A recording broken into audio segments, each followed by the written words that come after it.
Welcome everyone to Comics from the Multiverse, episode 366. I am Peter, and joining me as always is Matt. Hey, what's up? And Connor is also here. I am, still.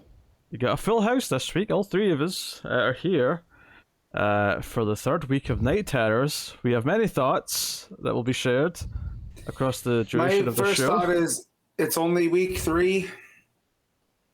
Only 5 to go. Yeah.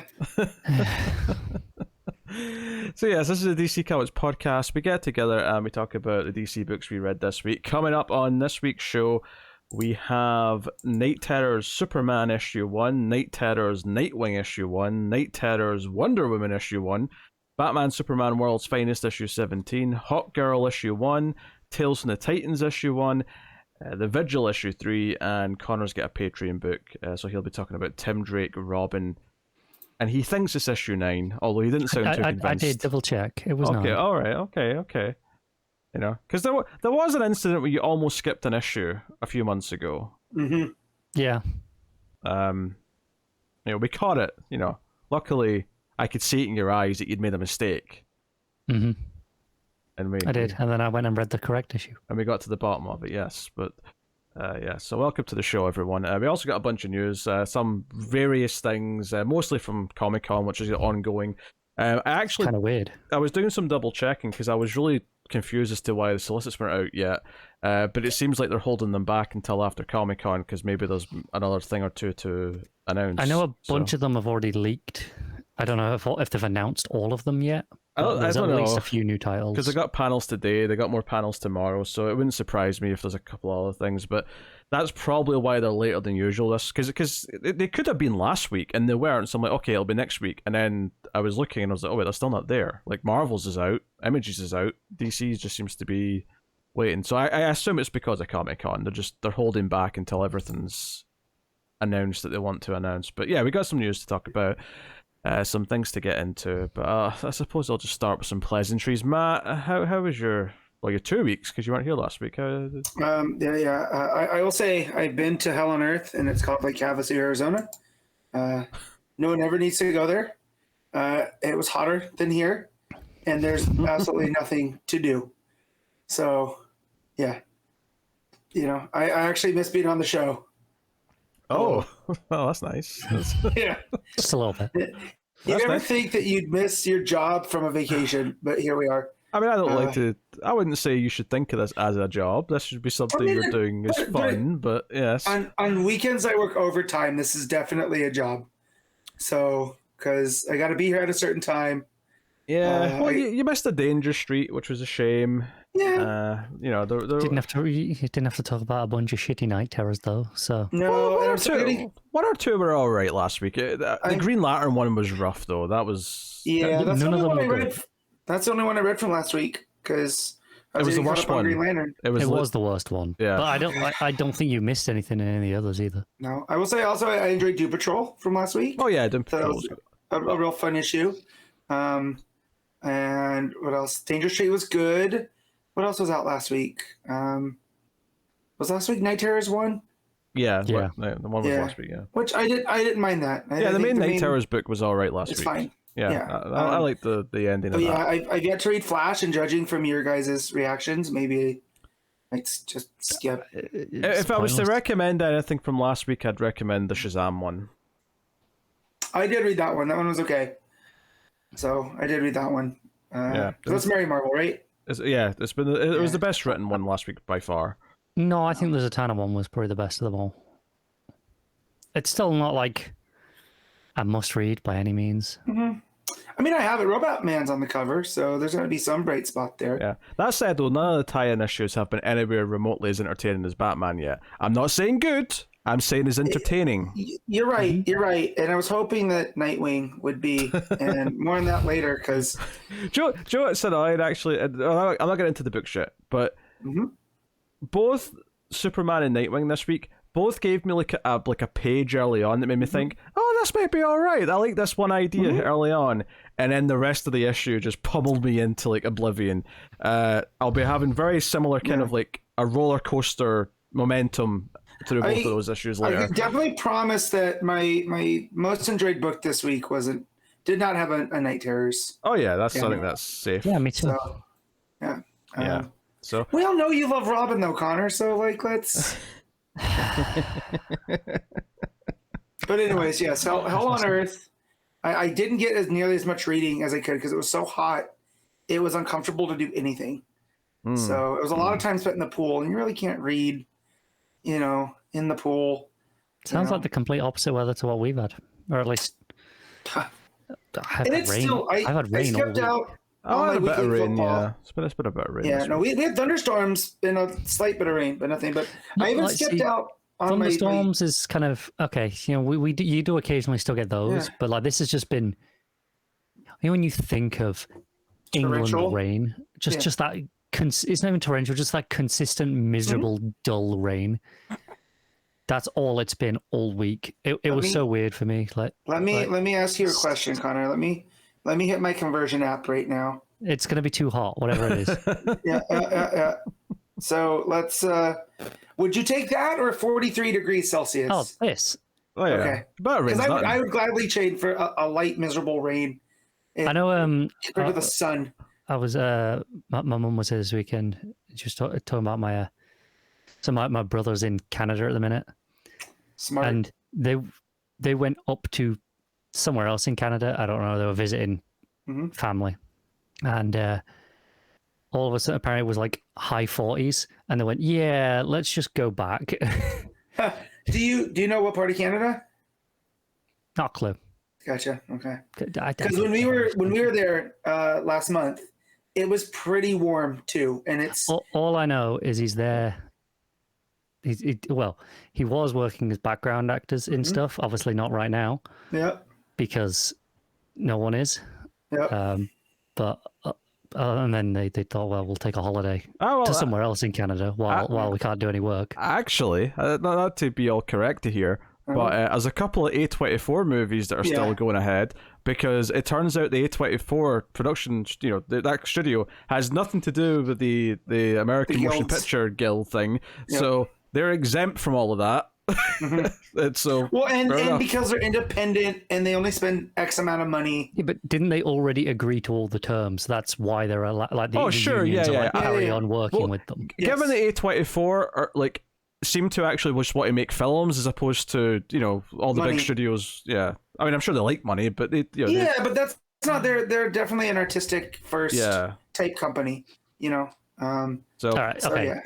There's a handful of smaller indie studios making things. Yeah, there's some exceptions, but that's probably not where his brother's working though, right? Like I'm sure he's. Speaking of temperatures, though, Universal cut the trees outside their studio location, right before record high temperatures for a week, and that was what was giving the picket line shade. It was great. Twitter was going on about tree law and then bird law, and they got fined.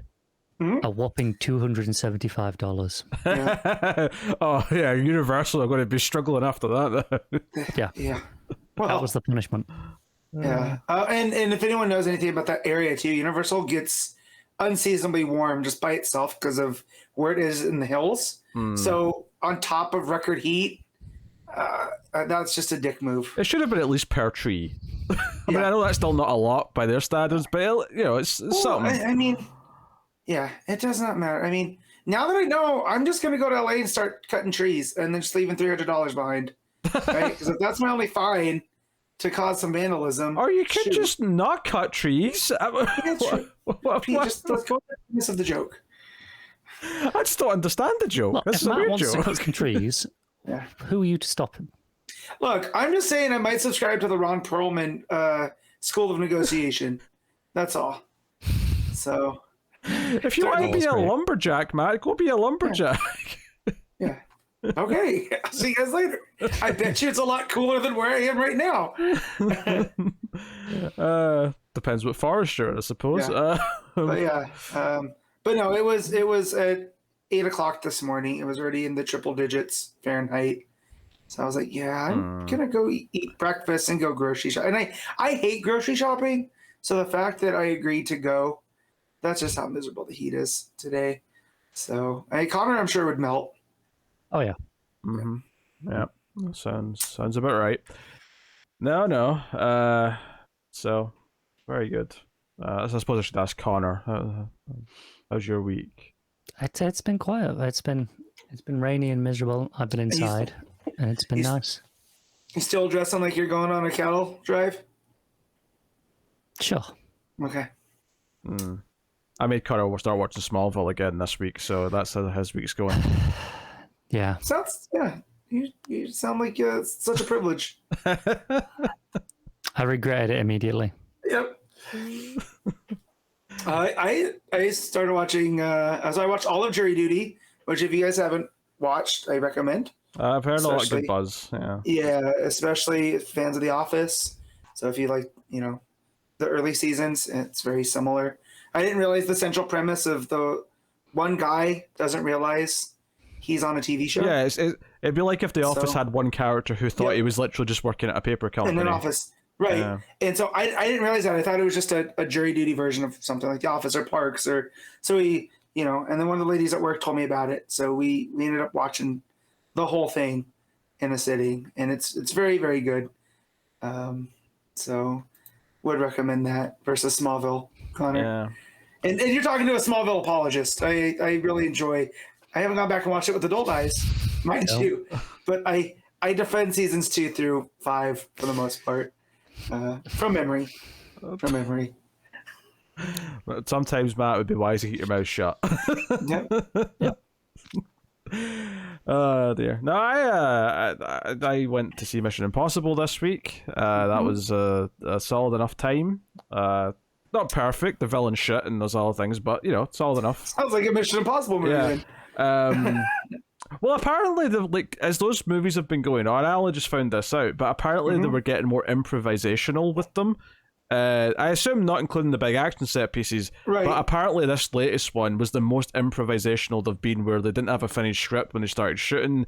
And I think there's so many villains, and I wasn't really sure which villains were working with what for certain amounts of time. I'm like, this feels like a knock-on effect from not having a script ready with all these details ironed out while you were shooting, because it does feel messy in that respect.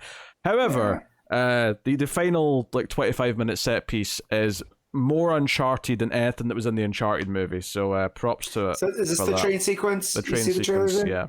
Okay. So that was good. I watched Guardians 3 finally. Which was it was Guardians 3. Had some emotional beats. Sounds like you didn't ugly cry like I did, so that's good. I got a little It's one of these weird things where I care more about Guardians than most of the Marvel stuff, so it landed a bit better, and it's definitely the most I've enjoyed one of their movies probably since Endgame, but at the same time, it has some of those modern Marvel qualities, so they shot it on red, right, and they had scenes that were different aspect ratio for IMAX and all that, and there was this weird thing where it almost made a lot of the space sets look a lot more fake, because the quality was too good. It was kind of when weird. They're wearing they look like they're wearing the Among Us suits, right? That whole sequence with the super bright colors, I thought it looked like stuff that I've seen from early Doctor Who. Yeah, it's just weird. It's got a weird quality. They're nowhere set. Because it looked like that in the Christmas special they did as well, but I thought that's just because that's the cheaper Christmas special. It's a Christmas. The only bit I've seen is what's his name? Not Superman. Adam Warlock. Yeah. I've seen people posting the clip of him flying and being like, "Oh man, this guy's doing Superman. It's gonna look great." And I watched the clip and I thought it looked really rough. So, I mean, it's kind of tough though too, because his color and stuff washes things out, and it adds for a different. I wouldn't take that as anything. People are reaching, I think. Yeah, I wouldn't say it's really indicative of anything in particular. That said, though, it was 2.5 hours, and I don't think it needed to be. I think we have a problem these days with every blockbuster has to be, 2.5 to 3 hours, and not all of them do. So I saw Barbie before I saw Oppenheimer, because Barbie was 1:55. Oppenheimer's 3. Yeah, but Oppenheimer's not an action blockbuster though. I trust that Nolan probably justifies that length, because I know what he's like. But a 3-hour movie means that I have to give up 4 hours of my day to go do, and that's a substantial chunk. Yeah, but that's versus that's like just a broad like complaint. That's not like talking about how movies are abusing something these days.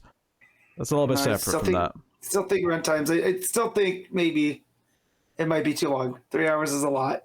3 hours is a lot, and I think if you're getting that length, you should have an intermission. Yes. All right, Boomer. I agree. I like, but the fact that people like, I saw on TikTok someone saying like, oh, they need an intermission or they need an app, and some guy's like, yeah, there's already an app. It's called RunPee, and it's been out for 13 years.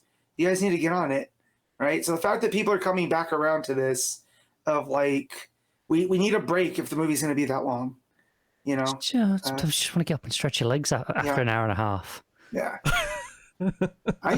I'm with him. Like, I mean, I'm not that fussed about that. I can sit and watch a movie for 3 hours. I'm more concerned when the movie feels bloated or the pacing suffers because it is longer than it should be. That's more my concern. But you know, I mean, I've definitely heard some people say that a certain 3 hour movie this week could have lost an hour quite comfortably. Yeah, but you've not seen Oppenheimer. Neither have I, for the matter. But I've seen multiple people say that, you know, pacing wise, I think it could have shaved off an hour. Okay, but you're arguing something based on other people here. This is a pointless debate. I'm sorry, a secondary source is not a thing anymore. Yeah, like if you guys both went and saw Oppenheimer, and one of you was like, "Yeah, no, it's paced fine," and the other one was like, "I don't know, you could have lost an hour." How is that any different? To me, they're both sources that aren't me seeing it yet. Because you should trust us more, because you know us, I guess. That's what I'm saying, but they could be someone that couldn't specifically say who it was. Yeah, some of them are people I know. Right. I don't know. But inherently, people that Connor associates with, I don't trust that much. Look, also, don't listen to what I'm saying, because if you give me a 3 hour cut of Kong versus Godzilla, I'm not going to complain. Right, like, I'm stupid. Ironically, is one of the sort of movies that should never be remotely that long. That's a movie that should be 90 minutes. Right, 100%. I agree, but like, look, you know, you give me that or 3 hours of Blade Runner 2049, and I'm gonna take the 3 hour Kong. That's just me, though. Like, taste is everything. I mean, I thought that was too long as well. To be fair, but that's you know. It's all about how you use your runtime. True, and of course, I even after Dunkirk, I think I would trust. I mean, Dunkirk was pretty short. A little bit more. Yeah. Well, I just mean, but this subject matter, and then I didn't. That might have been his movie I've enjoyed the least. And I mean, yeah, it's my least favorite his by far, but like, that movie's like 100 minutes. It's not a long movie. Yeah.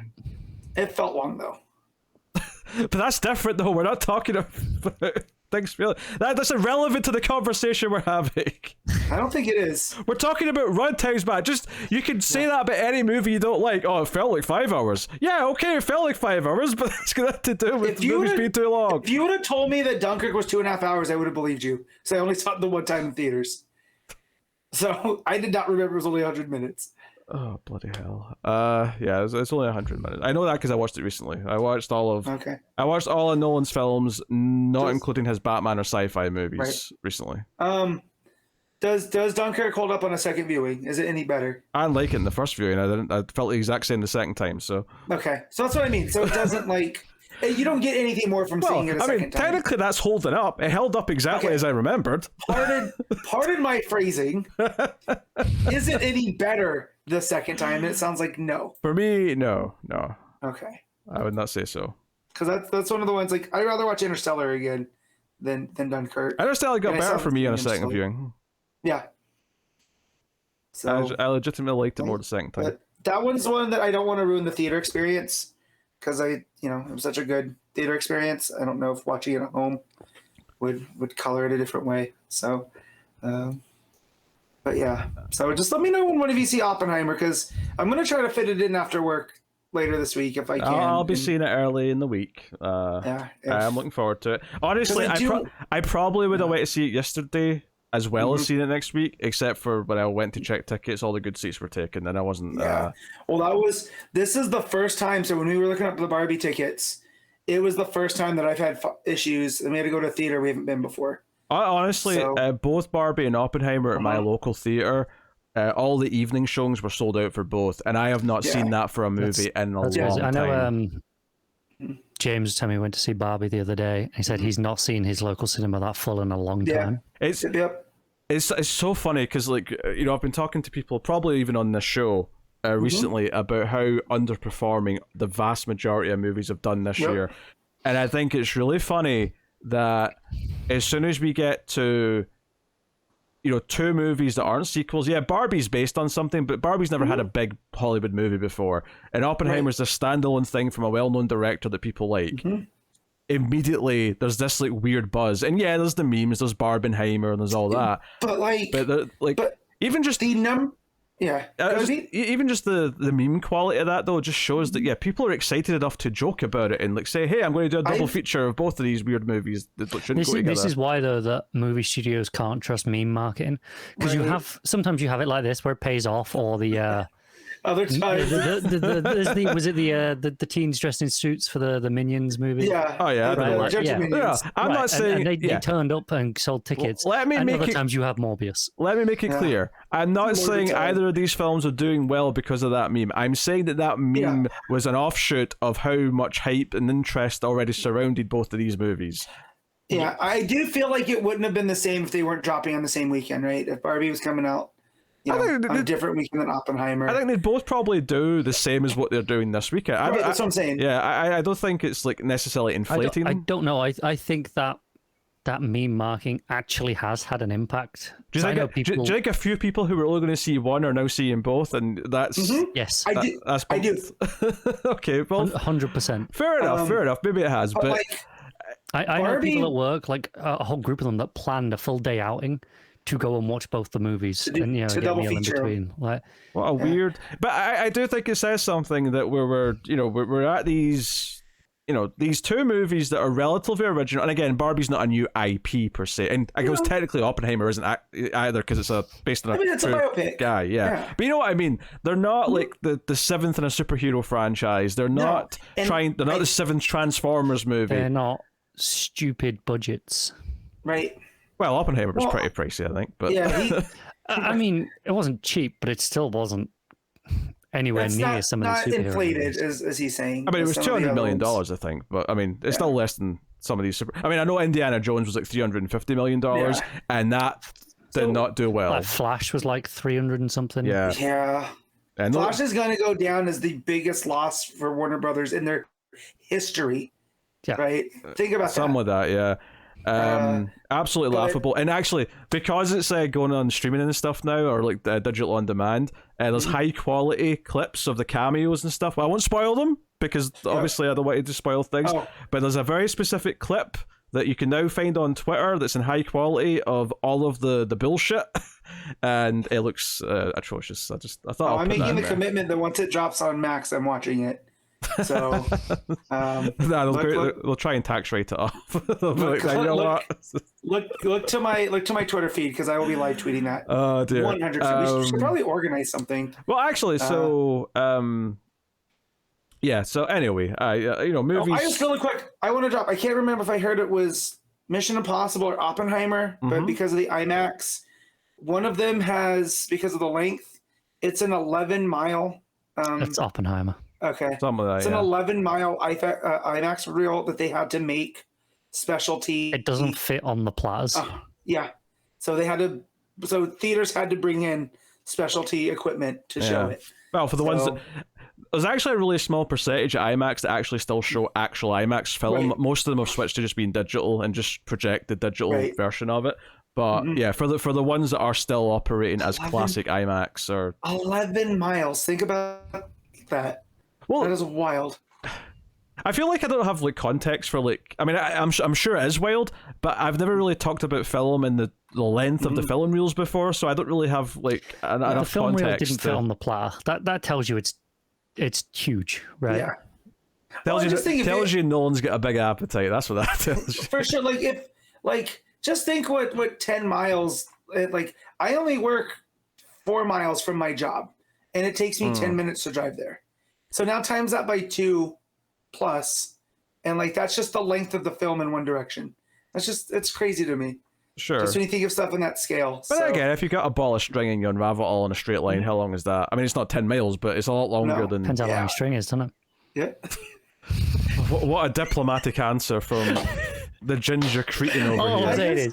I just jumped into a Ricky Gervais episode of An Idiot Abroad because that was something that Carl would have said. Okay. Okay. How about this? A ball of string about the size of your fist, right? If you unravel that, that'll probably... How thick's the string? Oh, piss off. Oh, man.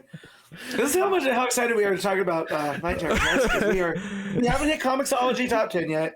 We haven't talked about any news that came out of Comic-Con. Wait, what's that, Matt? You want the Comixology top 10? Is that what I just do heard? just to get it done. All right, well, let's do it. Comixology eating top your 10. vegetables before your dessert. All right, we're looking at Tuesday's DC Comics releases as per Comixology as of right now. Any guesses to what the first selling comic is?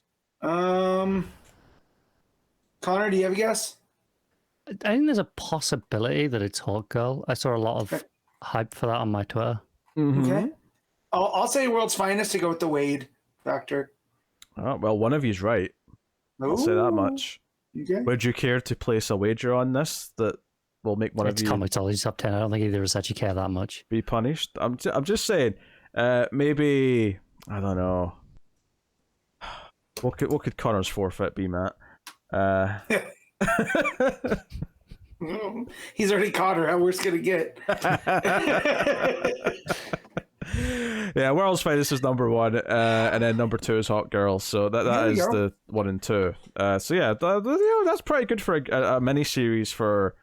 And people do like Hawkgirl, but I feel like it's a character who I expect. Do you know what? I'll say this. I think if it wasn't a bunch of Night Terrors tie-ins that were a lot of DC's books this week, I don't think it would be number 2. I think it would maybe be about 6 or 7. It probably wouldn't have sold more than the normal Nightwing. It wouldn't have sold more than the normal Superman. There's a possibility it might have sold more than Superman or Wonder Woman. Wonder Woman's not been doing that well recently. No. I'd expect it to sell more than some of them. Yeah, but a bit lower down for sure. So I think it's almost like giving it. It feels more important almost than a lot of these other books this week. And we'll get into the book later, but it does feel like it's actually got something to say, which is always a good start. Number 3 is Night Terrors Superman. Number 4 is Night Terrors Nightwing. Number 5 is Tales of the Titans issue 1. That was a little surprising to me to see that as high as it is. So that's cool. Number 6 is Wonder Woman Night Terrors. Number 7 is Batman White Knight Presents Generation Joker. It's a long title. Still going. Number 8 is Night Terrors Catwoman. Number 9 is Night Terrors Punchline. And number 10 is The Vigil. I do wish The Vigil was outselling some of those Night Terrors books, but... I do as well. Here we are. Like I say, it's only a 6-issue mini, right? I don't think...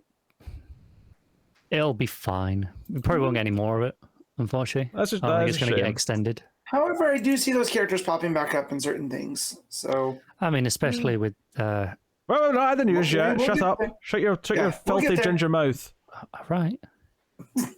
Or I'll break your freaking legs. Sorry for being relevant. Yeah. You will never be relevant. Mark my words.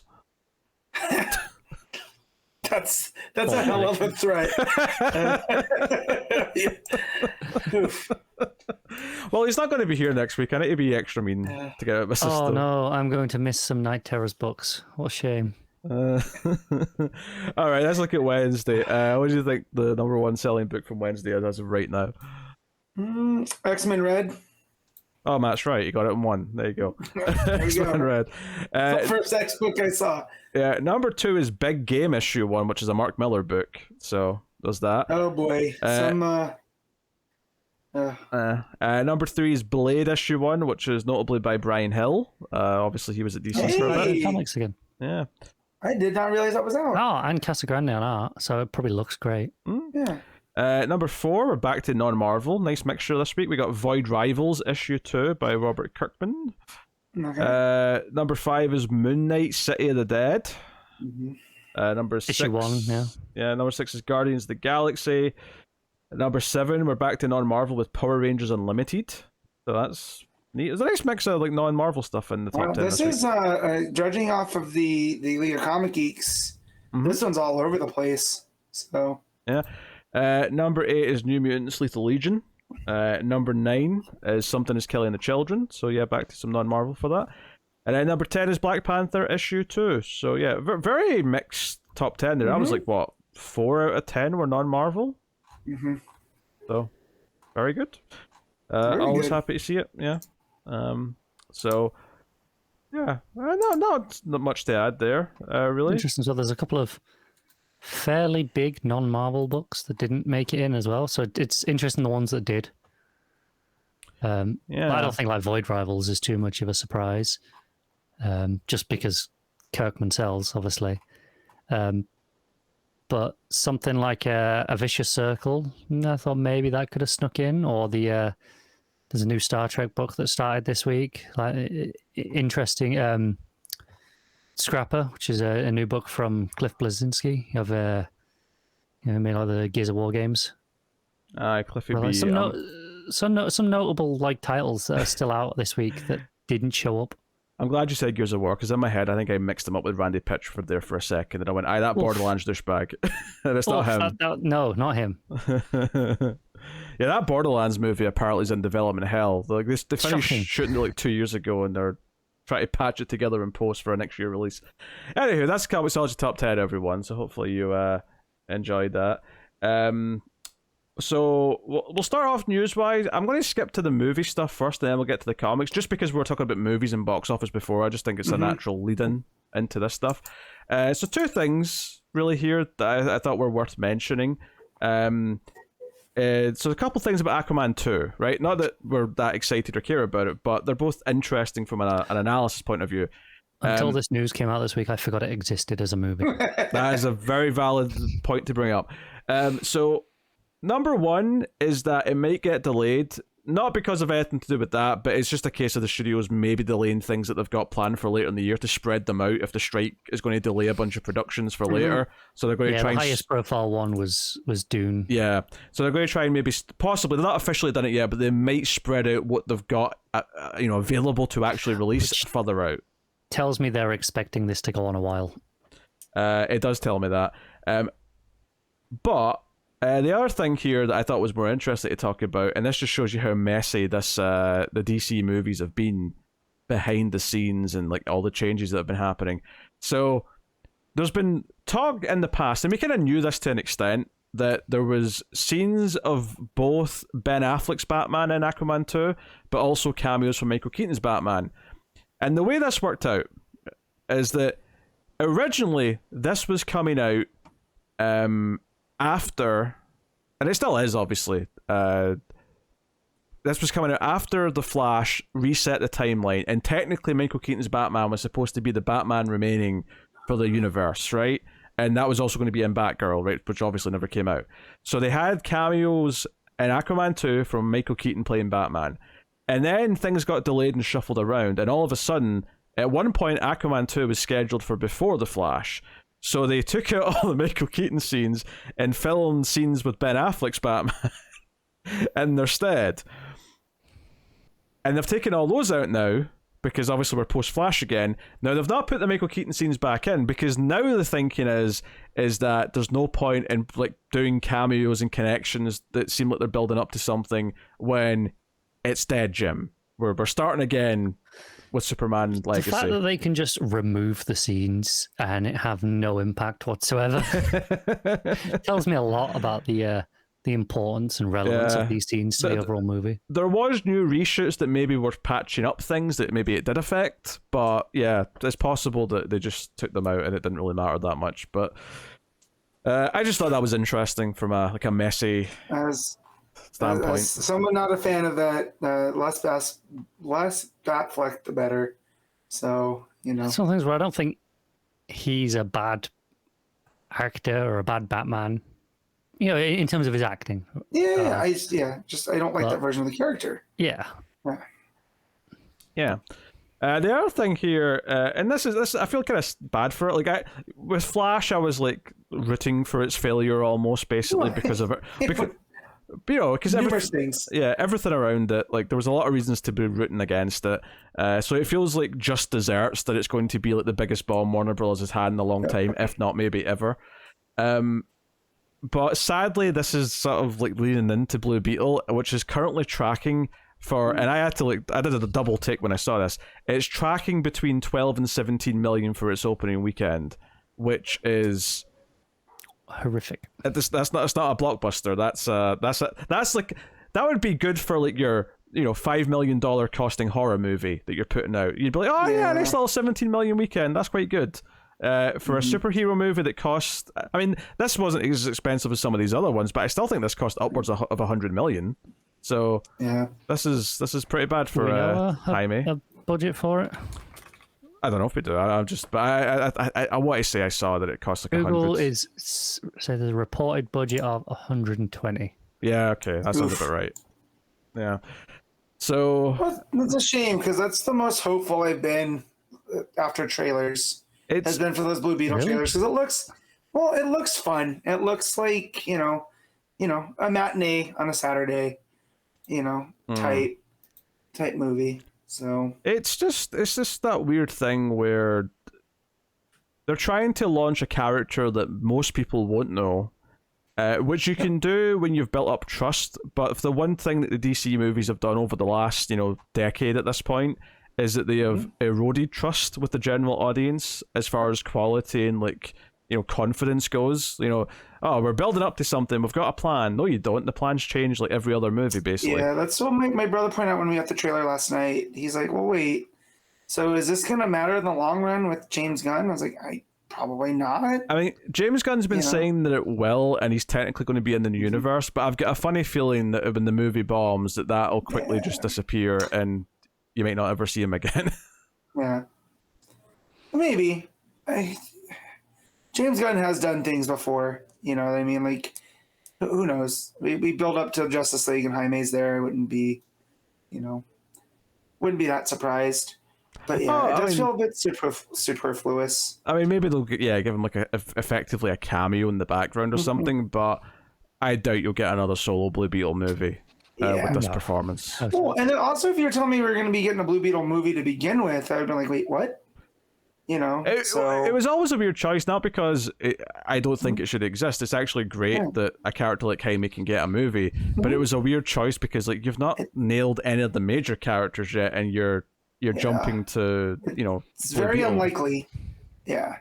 So I guess the hope is that you're going to have sort of an Iron Man style hit where it kind of we took someone that no one really knew and we're going to turn them into a star. But I really do think there's superhero fatigue out there. That's the other problem, is that at this point people see a trailer for something like Blue Beetle and they go, I've seen 100 superhero movies in the last decade, I'm done. And they tune out. And I don't know, as a result of that, how well the new Superman movie is going to do. I don't think it'll do that great. I mean, there you go, Matt. Go, Pete. I was going to say, just judging by the time that it's going to take for it to come out, especially with all the strike stuff. The more time between Aquaman 2 and Superman Legacy, the better. Yeah. 100%. I think just having a little break into things and, If it had come out, what was it meant to come out next year, I think? 2025. 25, right, okay.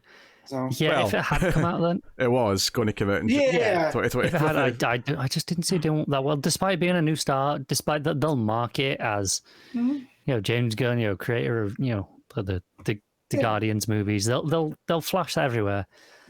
I just still don't see how many people are going to actively care. Even if it looks good, I would be surprised if people really show up for it. Well, what I do like is there seems to be a lot of praise for that Superman cartoon that's going. I've watched the first 2 episodes. It's really good. Right. So I do think that people's they'll take stuff in smaller doses. So yeah, maybe there just needs to be a break in all of this stuff. I think it's an uphill battle for the fatigue reasons, which honestly, as someone who's had the fatigue of these movies for probably a while now. We get it, Pete. You were fatigued before everybody. No, I'm not trying to say that though. I'm saying that I'm happy that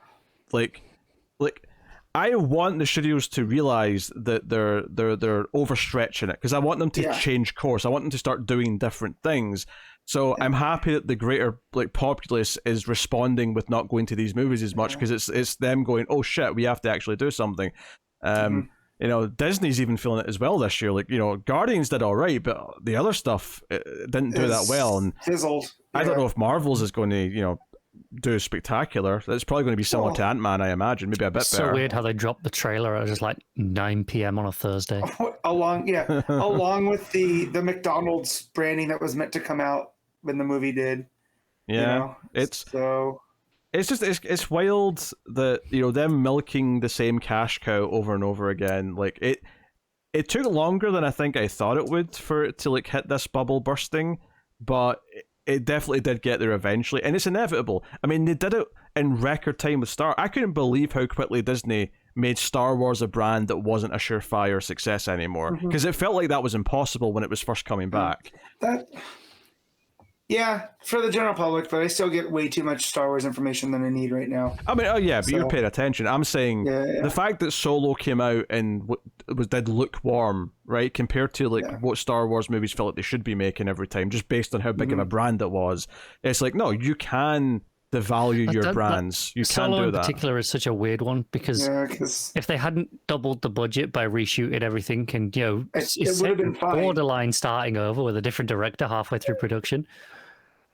It would have been a perfect, not huge number. I'm not saying it would have broke the bank, but it would have been profitable still. It would have been profitable, but it would have still been a huge step down from all of the other ones up until that point. You know, because even Rogue One, I mean, Rogue One did better than like Rise of Skywalker, right? I want to say. I think so. Rogue One was still a pretty huge success. Yeah. So it was definitely this. It was. I mean, I don't know if it's exactly linear, but in my mind, it seems like it was fairly linear, where Force Awakens was this huge mammoth numbers, and then it was just gradually going down after that. Yeah, I think I remember saying at the time, none of them were ever going to match Force Awakens. I didn't expect them to, because that had all that time, the expectations, the weight of the return.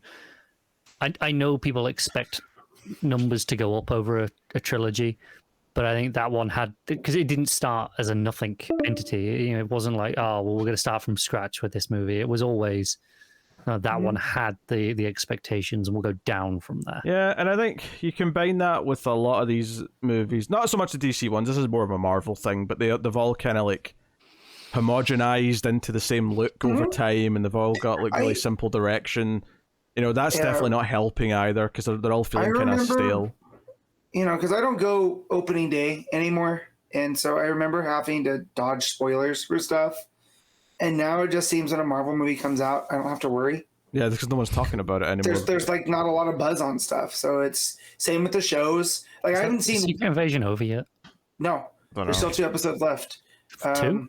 Yeah, I think. I haven't started it yet, so but I also haven't heard anybody talk about it. No, so honestly, Disney Plus, those shows really have like devalued like a lot of those brands, because they've Marvel in particular, because they made it like feel like there was something coming out constantly, so it made each one feel less special and more like homework. Yeah, I think with the Star Wars ones, I think people were still generally talking about those shows every week, because like I say, they're not quite as constant. I've seen a lot. I was gonna say it probably helped as well that the movies were kind of done by the time the shows were really going full swing. It feels like they shifted the attention to the TV side of things versus the movies. But like the buzz that came off of Ahsoka, that was the first time where I had to like, oh, there's Star Wars buzz again off of that trailer. That's like next month. Yeah, so you know, and that might just be because Ahsoka is one of my characters, right? And I'm a little bit, but seeing the amount of talk around that trailer, like and the last live action Star Wars show was the last season of Mando, right? Mm-hmm. And that was months ago at this point. Mm-hmm. Yeah. So it definitely has felt like there's been a pretty significant break between seasons of live action Star Wars. And I think on that to swing this back around to DC's problem is I don't know when the last time was that there was like, not just for me personally, but in general, a feeling of buzz for a DC movie coming out. Obviously, I was pretty hopeful for Matt Reeves' Batman because it's Matt Reeves, and I ended up really liking the movie, but I wouldn't say there was this like buzz and excitement and hype of like a big event movie coming out. And like the last time that was probably true was maybe like, even though obviously I ended up hating the movie, like it might have been there for Batman v Superman, I guess. Yeah. I remember that it was palpable because I got into an argument with a friend because I'd heard bad things about it. So I just went by myself. I was like, I'm just going to go pull the Band-Aid off, right? And I just remember there was palpable buzz around it still. You know, people talking about it in line for popcorn. And I don't know if it's just my circles, but I definitely felt a lot of buzz around Birds of Prey when that was coming out. Could just be your that feels like your circles. That feels like a circles thing to me. That's what I said. I remember there being a lot of talk, but it was definitely all people I'm aware of. And you know, it's a weird thing to try and like quantify because like different circles will feel different things, and there's definitely obviously a hardcore Snyder fan base that we're feeling hyped for everything up until a certain point, but it's just I don't know, like there's this sort of like. But I know what you're talking about. It's the general population type thing that we're like when I would wear a Star Wars shirt and people would be like, "Oh man, did you catch Mando?" or whatever. It would have nothing to do with Mando, but it was just they wanted to talk Star Wars, right? Or any type of DC shirt. I haven't felt that in a while. No, I mean, I was like, the hype for me for both Dark Knight and Dark Knight Rises was like through the roof. Like it was unimaginable, like just how like excited I was before those movies came out. And so we're just past the anniversary of Dark Knight Rises because I saw on my social medias like going. It was this week because it came out on my birthday. No, that was just Dark Knight. It was 11 years. Yeah, Rises will be 11 years this year. So Dark Knight will be 15. 15, yeah. So that's the one that feels. That was like 15 this week. Yeah. Yeah. So like the Dark Knight Rises was like looking back over at some old posts about like just the sheer amount of, oh my God, the Dark Knight Rises is out, you know, and trying to find tickets to go see it in IMAX again. You know, and the amusing thing is that here we are, and like, you know, one of the movies that's actually got buzz this year is another Nolan movie, and the superhero movies are all kind of just, you know, there plundering around, not feeling particularly special. It's wild. It's just, I mean, it all comes back to just the studios like going too hard on one thing, and you know, leaning too hard on that. And I always remember arguing with certain people like there's too much Star Wars and there's too much superheroes, and people are like, yeah, but that's what we want. And that always reminded me of a kid that just wants to eat ice cream for dinner. Like, honestly, the best example, and this maybe tie into more nostalgia stuff than it is specifically this type of thing, but I think it applies to this too. But best thing I saw ever was someone screenshotted a moment from later in Ghostbusters Afterlife with all the the old Ghostbusters back in uniform, and the caption. I kind of forgot that movie existed. Yeah, the caption just read, "There's such a thing as too much dessert," and that is, you know, that's what it is. Oh, and that's what it felt like. Is it sounded like the kid that wants just ice cream for dinner, and you're like, you don't want to do that. Like, ice cream's good every once in a while, you know, but like eating a big old, you know, kitchen sink. It's like the stories of the parents who catch the kids smoking, and they're like, right, you think you want to smoke? Here you go, have this whole pack right now. Yeah, and then that's what I felt. Everyone's like, no, you're crazy. Just be happy for what you. I'm like, I don't know, man. I like having these to like look forward to and getting that buzz, and you know, I don't know. Like again with Marvel, I feel like I was always the more pro Marvel here on the show, right? But in terms of the movies, like since Endgame, I think Love and Thunder was the most I got excited for something, but that's just because I love Thor. Like there's just it doesn't have the same buzz even for me, or even my wife who you know. Gets more excited about that stuff. Honestly, like, after Endgame, they should have taken a proper break, and they kind of ended up doing that because of the pandemic. But it should have been longer. They should have let people miss superhero movies for 5 years. And certain characters. I think they could have got away with it if they'd had movies that were none of the Avengers, like not related to them at all, coming out.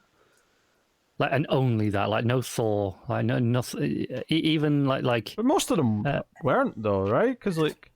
He had Black Widow. He had Shang-Chi. He had Shang-Chi, Eternals. Like even going up to this year, like this entire point up till now, like it should have been like 5 years of no Avengers character, no Captain Marvels, no Ant-Mans, no Black Widows, no Thors, none of those. It should have been all just completely different stuff and just essentially start from scratch. Yeah. But yeah, so you just reminded me of Eternals existing. I know. I always forget that was a movie that was out. Yeah, because I'm like super excited now for one of my most anticipated for next year, which has finished shooting, so it might come out next year.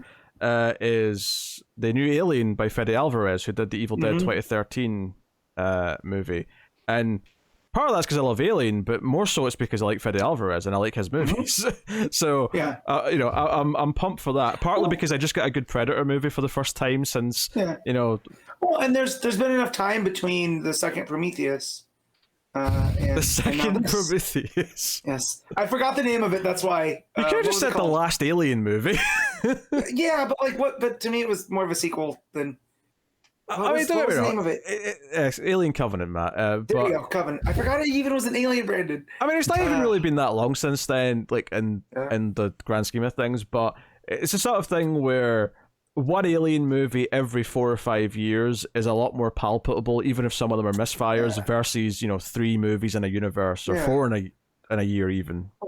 Yeah. So it's a whole thing. Like, I forgot Linda Hamilton came back to Terminator with that last one. I forgot that movie existed too. So you can forget it. It's not. But that's what I mean. It's not like they're reminding you that it's constantly there.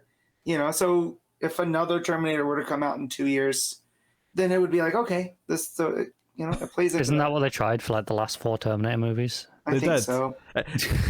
Four. There was. Well, I don't know if... maybe not 3. But the last 3 Terminator movies were all supposed to be the start of trilogies, and all of them failed to find success. They were a trilogy of failure. Trilogy of failed trilogies. That is wonderful. Anyways, Comic-Con. So yes, we do have Comic-Con to get into actual comic book news, of which there's a few things here. I'll just start off... It's kind of weird, though, isn't it? Because of everything going on, San Diego Comic-Con actually has comics news. Those have been some of my favorite responses on Twitter from comic book professionals, where people are going, "Oh, Comic-Con's not worth going to because none of the movies and none of the studios are there," and they're like, "Oh, so it's about comics again?" Well, that's actually funny. Is that obviously that is the thing is that you really kind of have to care about the comics for the most part. I mean, there are still some movies and TV shows there that just have like say the directors and producers there as opposed to the cast, but. One of the knock-on effects, though, that's maybe a slight negative, is that because there's no big panels in Hall H that everyone's queuing for, the actual floor's busier, so everyone's more packed in. So there's a slight negative to it, but you take the ups and the downs. Before we get into the news, I will just mention the Eisner Awards obviously happened, as they do every year. And Nightwing won Best Continuing Series, and also Redondo won Best Cover Artist for Nightwing. And he wouldn't wake up, I guess, in Spain. The time difference, he was still asleep, and Taylor was trying to get him on the phone. I heard that made for some laughs. Also, sticking out again, something else we've praised is Human Target won Best Miniseries, and I believe was Smallwood for. I think it was Smallwood for pencils. Yeah. Yep. So. So some big DC books that we praise heavily on the show. Tynan won one for something, but I'm not sure what. Well, he won. I think he just won Best Writer for his body of work, which included. That's cool. It included Nice House in the Lake, but it included a couple of Image books. It included everything he's been doing. I didn't realize it was cumulative. I just saw he had won Best Writer, which is cool. These are all names of people that we enjoy, so it's nice when the people that you like end up winning big awards. Yeah, and then top of that, One Bad Day Riddler won Best One Shot. Okay. So nice. That's cool too. So it is nice that a bunch of things we praise on the show. It definitely justifies our taste sometimes, right? I'm looking at some of the other things as well. Like I don't think there's anything there that sticks out as a. I'm not sure I agree with that choice. Some years you look at them, and you'd be like, really that? Yeah. I think. He's pretty on point this year. I know Daniel Warren Johnston won for Do a Powerbomb.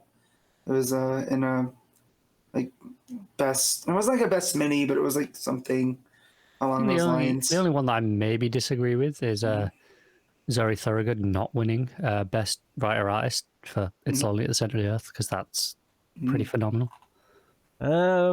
Yeah, so I just wanted to mention those because there was a few notable DC victories in there. I'm really happy for Nightwing. To take that book from where it was to winning Eisner's that's great. Is really a feat. Which actually does somewhat lead us on to the first bit of news here. Spinning out not from Nightwing but from Titans, there's going to be like a little event happening starting in November that will run through January. we're going to get a book called Titans. How was the Beast Wars? I want to say Beast World. It is Beast World. Titans Beast World, and it's basically this invading force. It's kind of like a Starro, but it's more beast focused. And apparently, Beast Boy himself will be the key to possibly fighting it. So yeah, Okay. This is going to be Tom Taylor writing this, and they had Ivan Reis is on the art. So that's the team for that. So this is on top of the regular Titans book. So we're going to have another little.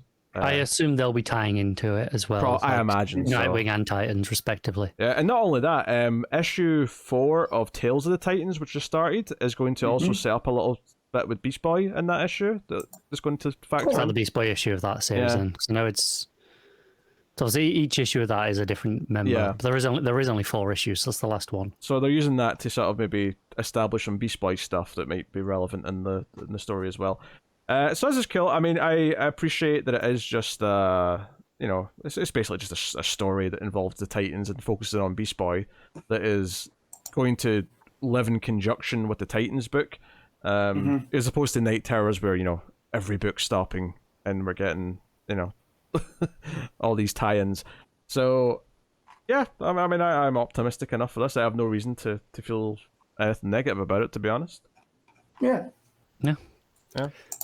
It's more Tom Taylor. It's he's been building both these books already. I'm sure it'll make sense by the time we get there as well.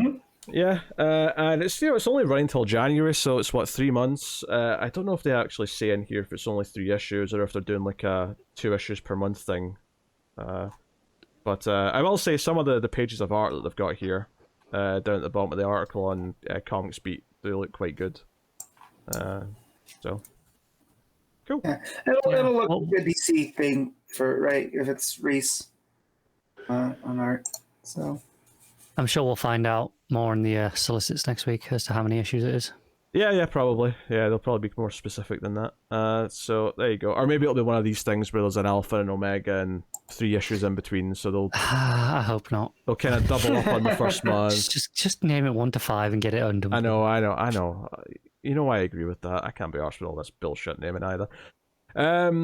Next thing that popped up from Comic-Con is a new Outsiders book. But it's a little bit different. So this is a 12-issue Outsiders book, and it's coming from Colin Kelly and Jackson Lansing, with art by Robert Carey, I should say. And this is actually just a duo. This is just Batwoman and Luke Fox, who are teaming up to be archaeologists looking into DC's history. And that's the 12-issue book. So it's very different from traditional Outsiders.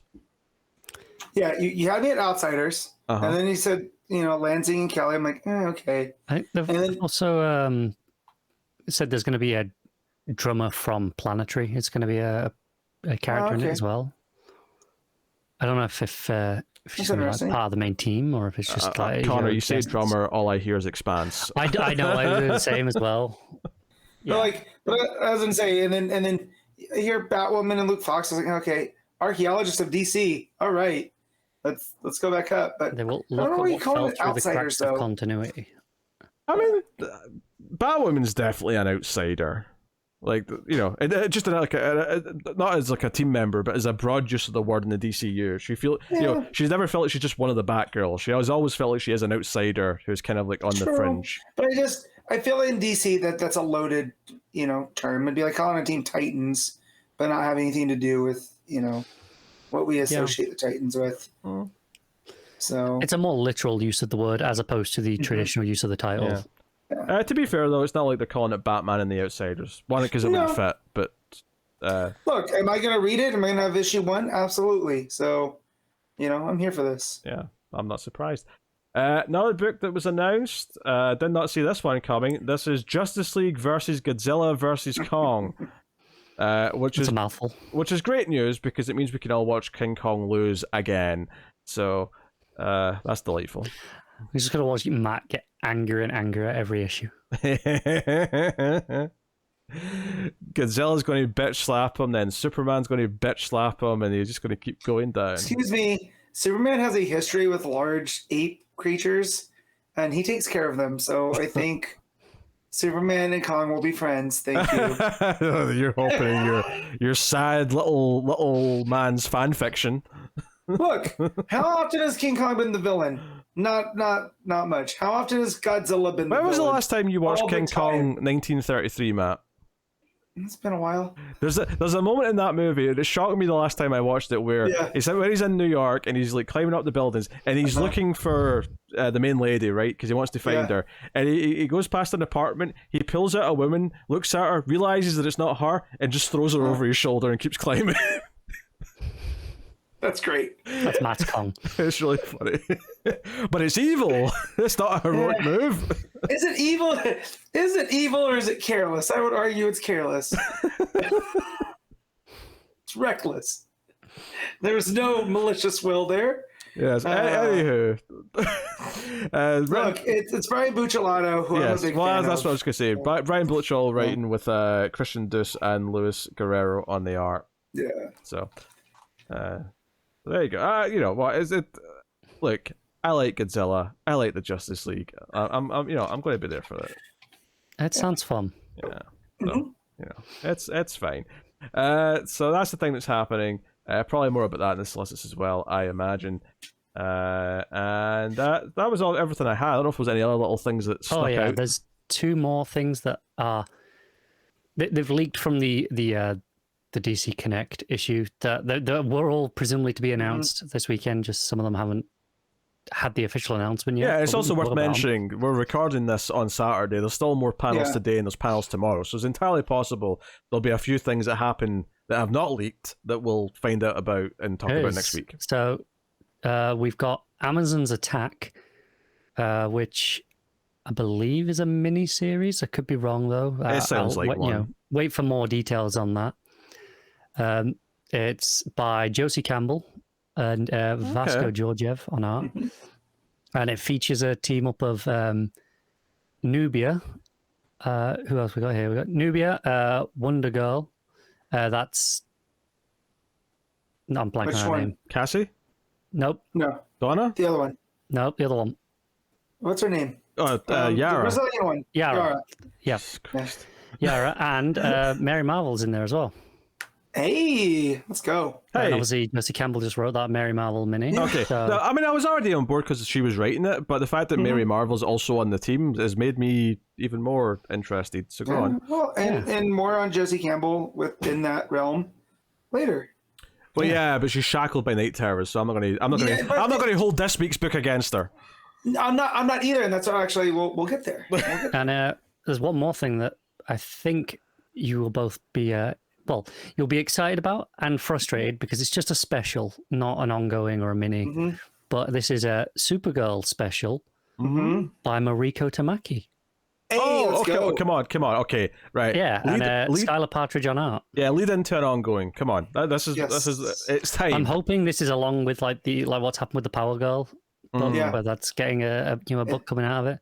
Yeah, I'm hoping this is the same thing. Yeah, it's more Tamaki's. Well, yeah, Tamaki's been a while because obviously she had her detective run, did a couple of little things, but she's not had a book since then. She had one of the One Bad Day spin-offs, I think, but that's about it. So, yes, please. Yep. Yeah, there was just some other little bit there. Dan Jurgens talking about there's a Return of Superman anniversary, 30th thing. No kidding. Yeah. They just did the death anniversary. We don't have to do the return anniversary as well. Yeah, return anniversary. Yeah, we do. It'll focus on the 4 Reign of Superman replacements. I can just see them doing this stuff to placate Dan Jurgens. Like, all right, Grandpa. Oh, actually, no, there was one more bit of news. We kind of mentioned it earlier, but just in the news section, I should mention Ram V signed an official, exclusive DC contract, so he can't work at Marvel. Happy for us because his work's been great. So. Yep. He said it allows him to do his creator-owned stuff because he said that's like breathing to him. Yeah. So he'll still be pumped with it. Which I'm pleased to tell you guys. The last 5 or 6 years is that hey, you can't work for Marvel, but we'll let you do creator-owned. Even at one of the bigger companies like. Yeah. It tells me that DC know what they've got with him, and they're like, okay, he killed it on Swamp Thing. He's doing a great job in Detective. We want him to keep. Doing more stuff, and apparently he's planning the next 2 years of his DC work right now. He was saying that on Twitter, so that's by all means, very exciting. So you can tell he has an affection for the characters. It comes through as he's writing. I was going to say, Connor would be pleased that I finally got my copy of Savage Shores. Oh, it's so good. Yeah, so I picked that up this week because they kept ordering it, and then they kept forgetting to put it in my box, and they'd put it on the shelf, and it would sell. And they didn't want to tell me. And so finally they remembered to put it in my box. So that's, You will enjoy that book. Yes, I have it. I'm going to start reading it when I get caught up, which, judging from what you guys were saying about some of the Night Terror stuff, I have a lot less to get caught up. Yeah, I have a lot less to get caught up. I can just jump into Savage Shores. So excited. But yeah, Ram V, one of our guys. It's great that he's exclusive at DC. And, yeah. Yep. Look forward to more book announcements with the big V on the name. Ram V for Vendetta, they call him. They don't. Hey, all I'm saying is we got 4 and 5 leading some great books at DC, hopefully. God, now I need a Ram V for Vendetta mask. Or they could do that would be so good. Oh, it's just Ram V, but you're doing it in the style of the poster for that old TV show V, where you've got the big red V and just the Ram before it. Mm-hmm. Yeah. Very creative. Or if you want to do a tie-in to the the universe from the hit television show Buffy the Vampire Slayer, you do the Wolf, the Ram, and the V. The law firm? All right, okay, I'm done. I'm sure there's more puns to be made with Ram V's name. I'll save them for I thought that was that was just Angel, right? That wasn't Buffy. That was Angel, but it was that universe. Okay. Yeah. But I know, I just wanted to make sure I wasn't smashing them together. In my I just wanted to say my catchphrase. That's all, man. I got you. I just want to make sure I wasn't missing things. No, you're good. You're good. So okay. All right. Well, there you go. That is the news. Some interesting tidbits in there. Some books. We'll see how they go. We'll probably have solicits next week, so we'll dive into them and look at everything coming in October. Which thankfully is all post Night Terrors. So can't wait. Yeah. Speaking of, let's talk about comics. So Night Terrors Superman issue 1, Joshua Williamson writing and Tom Reilly on the art. And I would like to start off by saying there's a moment early in this issue where it starts off with like the moment Superman fell asleep and he falls out the sky and his nightmare's starting and he's falling through the water, and they do like an Inception style thing where because he's falling through water, there's like a tidal wave in his dream, and I thought, oh, okay, you know what? If they'd play with this, I could have some fun. That's an interesting. Yeah, that's a fun little concept. Yeah. And then I lost interest by the time there's like a villainous figure who's meant to be like all of his fears and formed into a persona, blah blah blah. Then skeletal angel, yeah. But then a couple of pages later, and I flash back to 2 weeks ago when we were talking about Night Terror's Batman, and we were complaining about the perils, and we sat here and we said, we better not see Krypton exploding and Superman Night Terrors. And would you believe it? Krypton exploded. Which, honestly, the broad problem with these tie-ins, not all of them, but a lot of them, right? And I'm including Batman, Superman, I'm including Green Lantern because it had the Abin Sur crash landing. I'll include Nightwing, kind of. Didn't have the event, but it had the dead parents. Is that it's like they keep just like all these nightmares, they're all just tying into like the base origin things that these characters it's the lowest always common denominator. Yes, they're not trying to do actual nightmare logic stuff, which is why I look at something like Ravager and I feel that there's the nightmare logic at play there. It's not and granted, Ravager's not one of these top tier characters where everybody knows her origin or who she is, but that allows that writer to do something a little bit different. But I also feel like the quality of writers that are working on these Night Terror books just take swings at things, right? Like, I don't need to see Abin Sur, It's just mostly meaningless, and that's why I like the Shazam one quite a bit, because that did play with dream logic. That's another one. It played with dream logic, but it also, I think, benefited from focusing on a character who's not the main character in the ongoing run. I mean, she's in the ongoing run, but she's not the main character. Right. So it was like, okay, we're going to view it from a different perspective, and it has more to offer versus a lot of these other tie-ins where it's just, okay, there might be an interesting thing early on in the issue, but by the time we get to the end, it's the same thing. They're facing their worst fears, and their worst fears all relate to their origin. It's so annoying because there's one page in this book that I really love. It's fairly early on, like the first third or so. It's before the skeletal dude shows up. Yeah. And it's the page where Superman he gets thrown through the panels. And it's like a full page with these 4 panels as vertical slices, and he's thrown through them, and each panel's like it's flashing through a different nightmare. Yeah. I thought that was such a phenomenal page. It's so creative. It's all it's all different ways that Metropolis is being destroyed. It's like a wasteland. There's and then it does nothing with that. Just like these cool ideas. Oh, actually, I'm going to give one compliment to the editorial of this event slightly. There is one thing that I will slightly praise, is that this week in 2 different books in these tie-ins, there's examples of like 2 characters meeting up in the nightmare world, showing that they're all connected, right? That they're and so in this issue, Supergirl punches through the dream wall into Superman's nightmare. I will give Williamson credit for having the super family, be able to punch through realities. Sure. And then they get attacked by all the different versions of Supergirl from continuity's history. What I'm praising there, though, is that from a pacing point of view of the event going over 8 weeks, it is actually well plotted in the sense that you have this happening not until week 3, but it happens in a couple of them.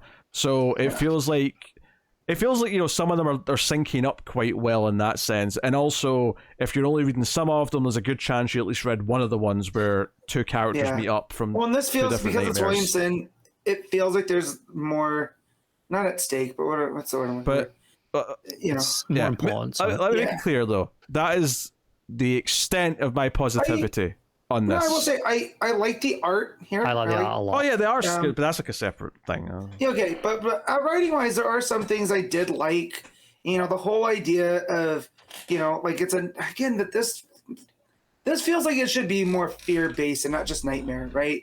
Because a nightmare is just it's a bad dream, not necessarily things that you're afraid about, right? And that's what makes it more frustrating with like the Batman issue. It doesn't. It doesn't reference like his history with Scarecrow, right? And like how he should be dealing with this. But I will say, like, I do like the idea of Williamson bringing up that Superman's the man of tomorrow because he's going to outlive everybody he cares about, right? And what that would mean, and that is to me one of Clark's nightmares. Like that goes in there with him not being able to save Pa Kent because it was a heart attack. It's something that's completely out of his hands. No matter how much he tries. He's going to outlast people he cares about. And I think Williamson did do a pretty decent job of getting that point across. Now, what led to all of that? Like, why did we need the big demonic angel skeletal thing to represent this, right? Why couldn't it just be Superman having a monologue with himself alone and how he, for someone that's the last son of Krypton, he really isn't. He is surrounded by people he cares about. So, but yeah, these are starting to feel way too tedious, to borrow a term from Pete. Well, yeah, one of the things that's a problem with it is that a lot of them are hitting the same beats and they're using the same formula. So it's like random things. Oh, something from their origin here. And so even if like something is making an okay point, like, okay, Superman naturally has a fear that he's going to outlive everyone that he cares about and be alone. Okay, that's perfectly makes sense, but the problem is that when you're doing this for every character, even if they're all making at least one good point, it still feels really repetitive because I'm like, well, okay, I'm still, I mean, it's only been 2 issues, but I'm still enjoying the main story part so far. Again, it's Joshua Williamson. He's probably going to drop the ball later because he usually does. But so far, I'm enjoying the main story. But it doesn't feel like there's a formula like these other ones do. And it's not set in the nightmares, though. It's right. Dead Man's been a proactive main character. He's pulled off an interesting thing in the last issue to try and solve it. By resurrecting Sandman. Cool, fun, right? Let's play with that. But the tie-ins are just there's not been a single one, even though I call it the Mary Marvel one, but there's not been a single one that has made me go, I'm glad that I got this instead of the next issue of Shazam or the next issue. That's how I felt about Green Lantern, right? Because I got behind on Green Lantern, so I read issue 2 and then immediately went to issue 3, and issue 2 ends as it's going. And I like Jeremy Adams, So I went in with like, okay, he might pull this off, and then that was just awful. I lost. I didn't want to read comics again for a minute. It was just that. Not that it was that bad. It was just like it's meaningless. What's on TV? Like, what can I do to occupy my time right now? It's when people say that comics are a meaningless art form. Yeah. And especially in the direct market, that the singles are overpriced. And I look at that Green Lantern issue and you go, maybe they got a point. Yeah. Yeah, because there was nothing interesting in there for it. So like, yeah. So yeah. And and it has like a big cliffhanger, and the cliffhanger means nothing because it's in a nightmare. It doesn't matter. Right. They can literally just like wave this away in the first page next issue, and literally all they have to do and go is, and then they woke up. Yeah, and none of it matters. Yeah. And, well, that's why I like the stuff that they do with Superman here with Kara. You know, her coming through. Now he's not alone. You know, he's got someone else to go through this with. You know, so at least that's a little bit different than some of the other stuff. Yeah, but it's like the last 3 pages. You know, it's so much of it's still the same formula. I guess the one interesting reveal at the end of this is that Aquaman and the other Atlanteans are still awake. So, you know. More interesting, Williamson doesn't have a vibe for how to write Arthur. I'll say that much either. Having him talk like a pirate, ain't it, man? But at least that's fun. At least that's a little quirky type thing. But yeah, they weren't affected. Another thing that bothered me, and this is just my continuity brain, is Superman didn't meet Insomnia, yet he knew when Insomnia pops up. Like, that must be him. Right? Dream logic. I get the dream logic stuff, but however, you know, him just knowing, like, oh, you must be Insomnia. Like, where'd he get that from? I think that's just like they assume because we're reading at least the main book plus this, right, that we know, so they're not going to waste time like trying to like have him realize it. Sure, but I just like, it was one of those things that stood out. He could have just been like, oh, you're the one responsible, but him actually calling him his name, like, that's something I feel like Batman and Deadman and all of them would know, because, you know, Superman fell before any of that stuff. And for the record, like, I agree the art is pretty good. Like, the art is, you know, it's got this great look to it, especially in the Daily Planet stuff. It kind of has this the flat colors. It's this old sort of Silver Age look to it, and then, you know, it gets more like, you know, Krypton exploding looks good. Like I'm not going to say it doesn't, but you know, just don't want to. I don't want to see the rocket ship anymore. The pearls look good too in Batman. Well, God.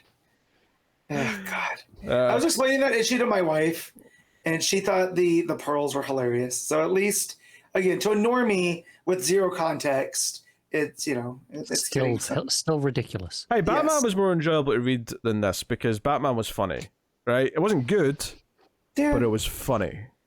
So you're calling Batman Night Terror's Batman the Birdemic of comics? Yeah, it's kind of in that ballpark. Yeah, it's Okay, it's not as bad as Birdemic. I didn't have anything else to pull from, though. I would rather watch the Birdemic of an event than the 5 out of 10 middling thing that the rest of it is. Transformers Rise of the Beasts. That's closer. Yeah. But yeah, so... but yeah, how you praise for the art here, and you know, I don't think I've seen this artist before, so that's why it felt familiar, though. But probably just because it feels a little bit like Darwin Cook. And I think that's, you know... It is Darwin Cook-esque, yeah. I don't know if I've seen them on anything. I have to see what they've worked on. But it felt familiar, and I think that helps also with the Dream Logic type stuff, too. You know, it feels like this idealized, it's like Pete was saying, and so it feels... I'm completely lying. I've been reading his stuff on the Thing miniseries they did. Oh. Had a start last year with Walter Mosley. Really good mini. Oh. Like the Thing as in the John Carpenter? No, Marvel. Oh, okay. Oh shit, Ben Grimm. Yeah. I thought John Carpenter first as well, man. Yeah, I was like, we're in comics. I didn't think I needed to. I thought that would be the one people went to first. No, look, I'm just gonna say it. The Thing's a better movie than any Fantastic Four has ever been a comic. I'll just say it. I do love Ben Grimm. Come at me, Fantastic Four fans, all 12 of you. Come at me. Also, knowing that this is the art for the Thing, that I'm gonna go check. It's a really fun book. Yeah. I'm like 4 issues into it out of the 6. Okay. So I mean, maybe it shits the ending. I don't know, but well, that should mean that the trade's out then soonish. The right? trade will be out already. I'm just reading it on Unlimited. Right. I'm gonna have to pick that up now. But yeah, cool. We rating this? We done? Oh, do you mean we're rating this? Yes, that's what he said. I thought you said be reading this. Oh no, we already did, Matt. This is yes. Unfortunately. Yes, Matt. On you go. Rate away. I'll give this a 6 out of 10. Connor. Bafflingly high. I'm going to 4. I think I'll split the difference. I guess and go 5. It gets that high because of the art, for the most part. But I can't say I'm that mad at your 4 either. Like I don't feel that passionate about it. This is the worst feeling to feel at the end of a comic. Is like, I don't even hate it. I just Anyway, Night Terrors Nightwing issue 1. Becky, Cloonan, Michael Conrad writing with Daniele D. Nicuolo on art. So what I'll say is, much like Superman had the Inception style moment that made me go, oh, maybe this will be fun.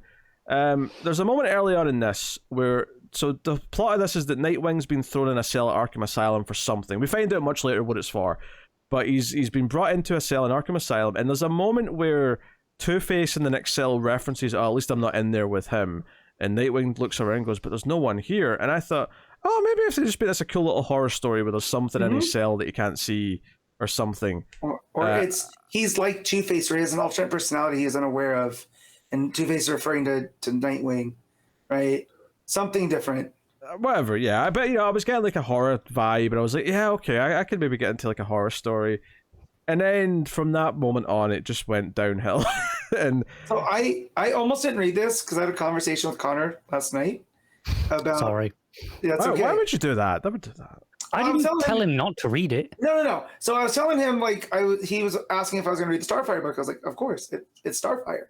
And he goes, I'm done with the Night Terror stuff myself.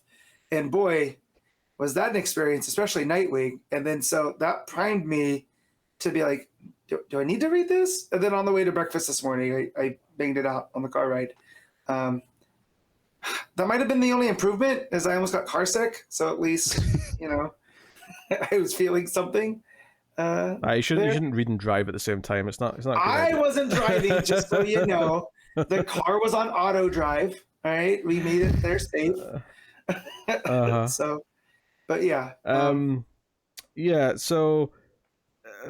So there's like a sort of Twilight Zone thing here, but all of the people who should be humans are all like pigs and stuff. Like they all have pig heads, because whatever. Yeah, at first I thought it was like meant to be like a Professor Pig thing. Me too. And then I saw them all later with like this guy with a bull head, a dog head, a goat head, and like mice and stuff. I'm like, oh, this is just a thing. Are they going for like a fairy tale thing, like like little pigs, wolf? Maybe, but I don't know. It kind of seems really random. It has a tie into Nightwing and the story that they're telling. It wasn't adding up, but I guess that's dream logic. Also, one thing, like, I don't think the art is necessarily bad, but there was definitely some panels in this book where it felt like Nightwing for certain panels looked like he was 13, out of nowhere. Like all of a sudden, he just looked like he was really young. So, like, just worth mentioning that. But yeah, basically, he's just wondering why he's there. They're electrocuting him, giving him shock therapy. Try to get him to admit what he did, and he drops it, your mother, which that did pop me. It's a wrestling term. It doesn't fit Nightwing as a character, but it was a nice laugh. Eventually, 2 of the animal head people, the doctors or whatever, take off their faces, and it turns out to be zombies of his dead parents. That was the moment where I went, oh. Yeah, that's the moment. That's the moment where I went. It was already like. Just mediocre, right? It wasn't terrible up to this point. It was just like, right, okay, it's another one of these books. And then I got to that and I went, oh, it's another one of these books. Yeah.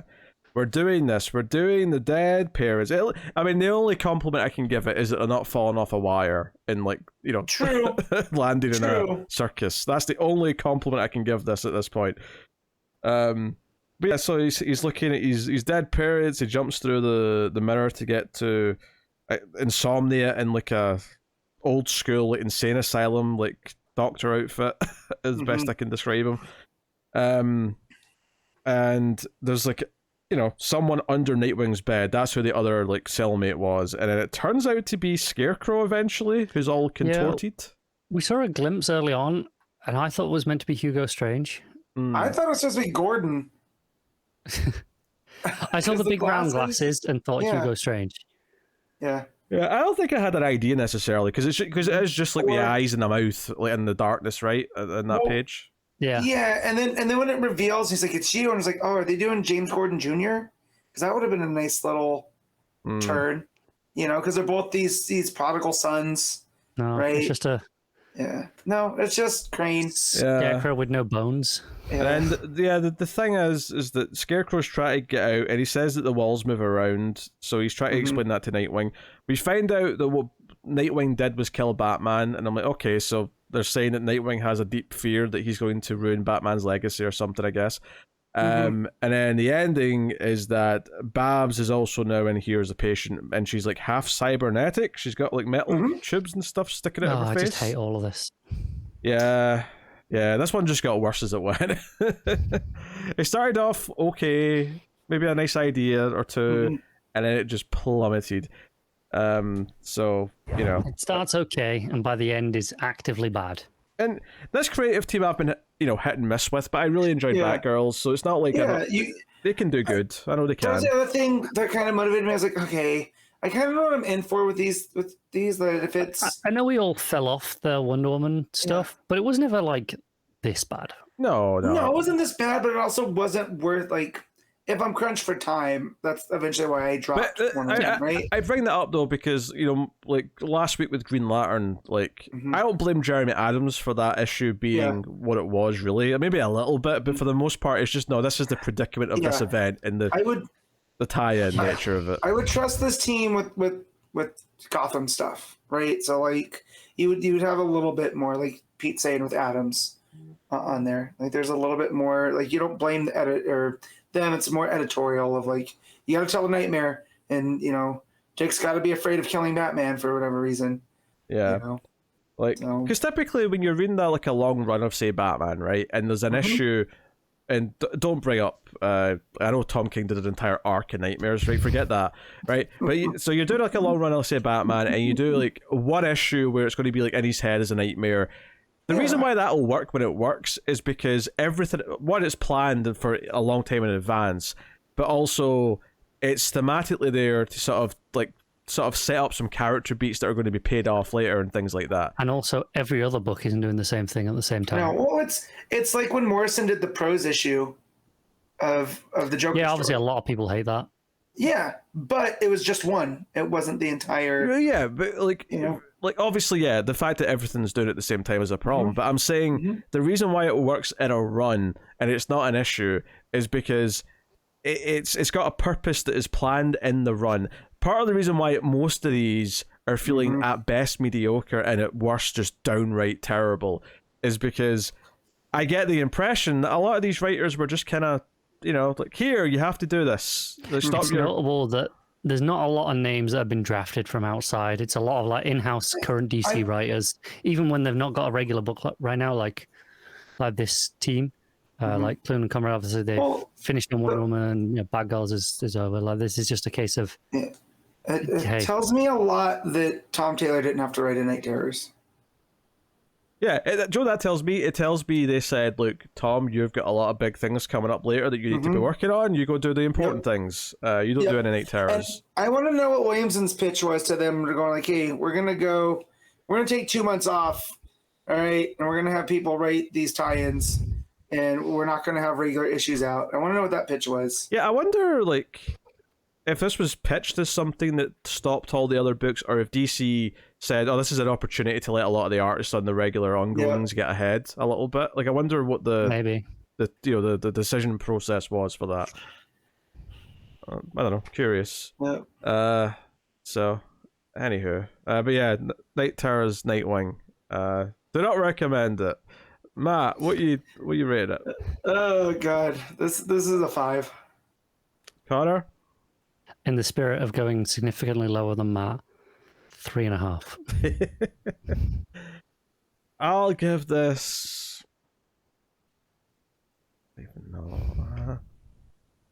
like, I'll say 4, I guess. I don't know.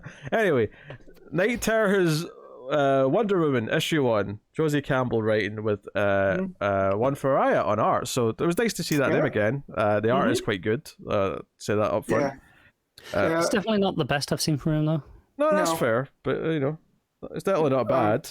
Also, this just should have been a Justice League Dark, and we don't have a Justice League Dark book. I don't know why this was called. Just Wonder Woman. It was a Justice League Dark time. Maybe they thought Wonder Woman would sell more. Yeah, and it probably would, to be fair. So, but Josie Campbell, this one was fine. That's the one that I had the least amount of gripe with. The best of the 3 so far this week. What's still not good, but it's less offensive. But I do, the inner dynamics between Constantine, Diana, and Detective Chimp at the beginning I really liked. And the running joke of the organ grinder being Detective Chimp's nightmare. I thought that was a lot of fun. But we talked about origins and stuff again, and the whole thing leaning into Diana being a demigod. And that, her nightmares that she's going to turn on the people she cares about. Yeah, it's a little bit less overt than some of the other ones. It's not like they are the one defining incident in her life. Right. But sorry, I got distracted here. There was a hell of a headline. Dolph Lundgren got married, and he also only has 2 to 3 years to live. I was like, wait, what? What's happening? He's got cancer, apparently. He's oh, no. That's a shame. It sucks. Yeah.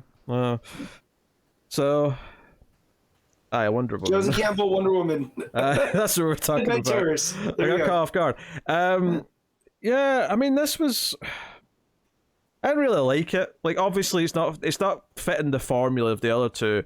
But I got annoyed though because it felt like it started off like it was in the real world, but then as it went into this maze stuff where they went into like the nightmare realm or whatever, it felt like it just kind of became like the other ones as it went on. From it as well, with the stuff with the maze, it felt like it was doing what we got with the Zatanna and Robot Man.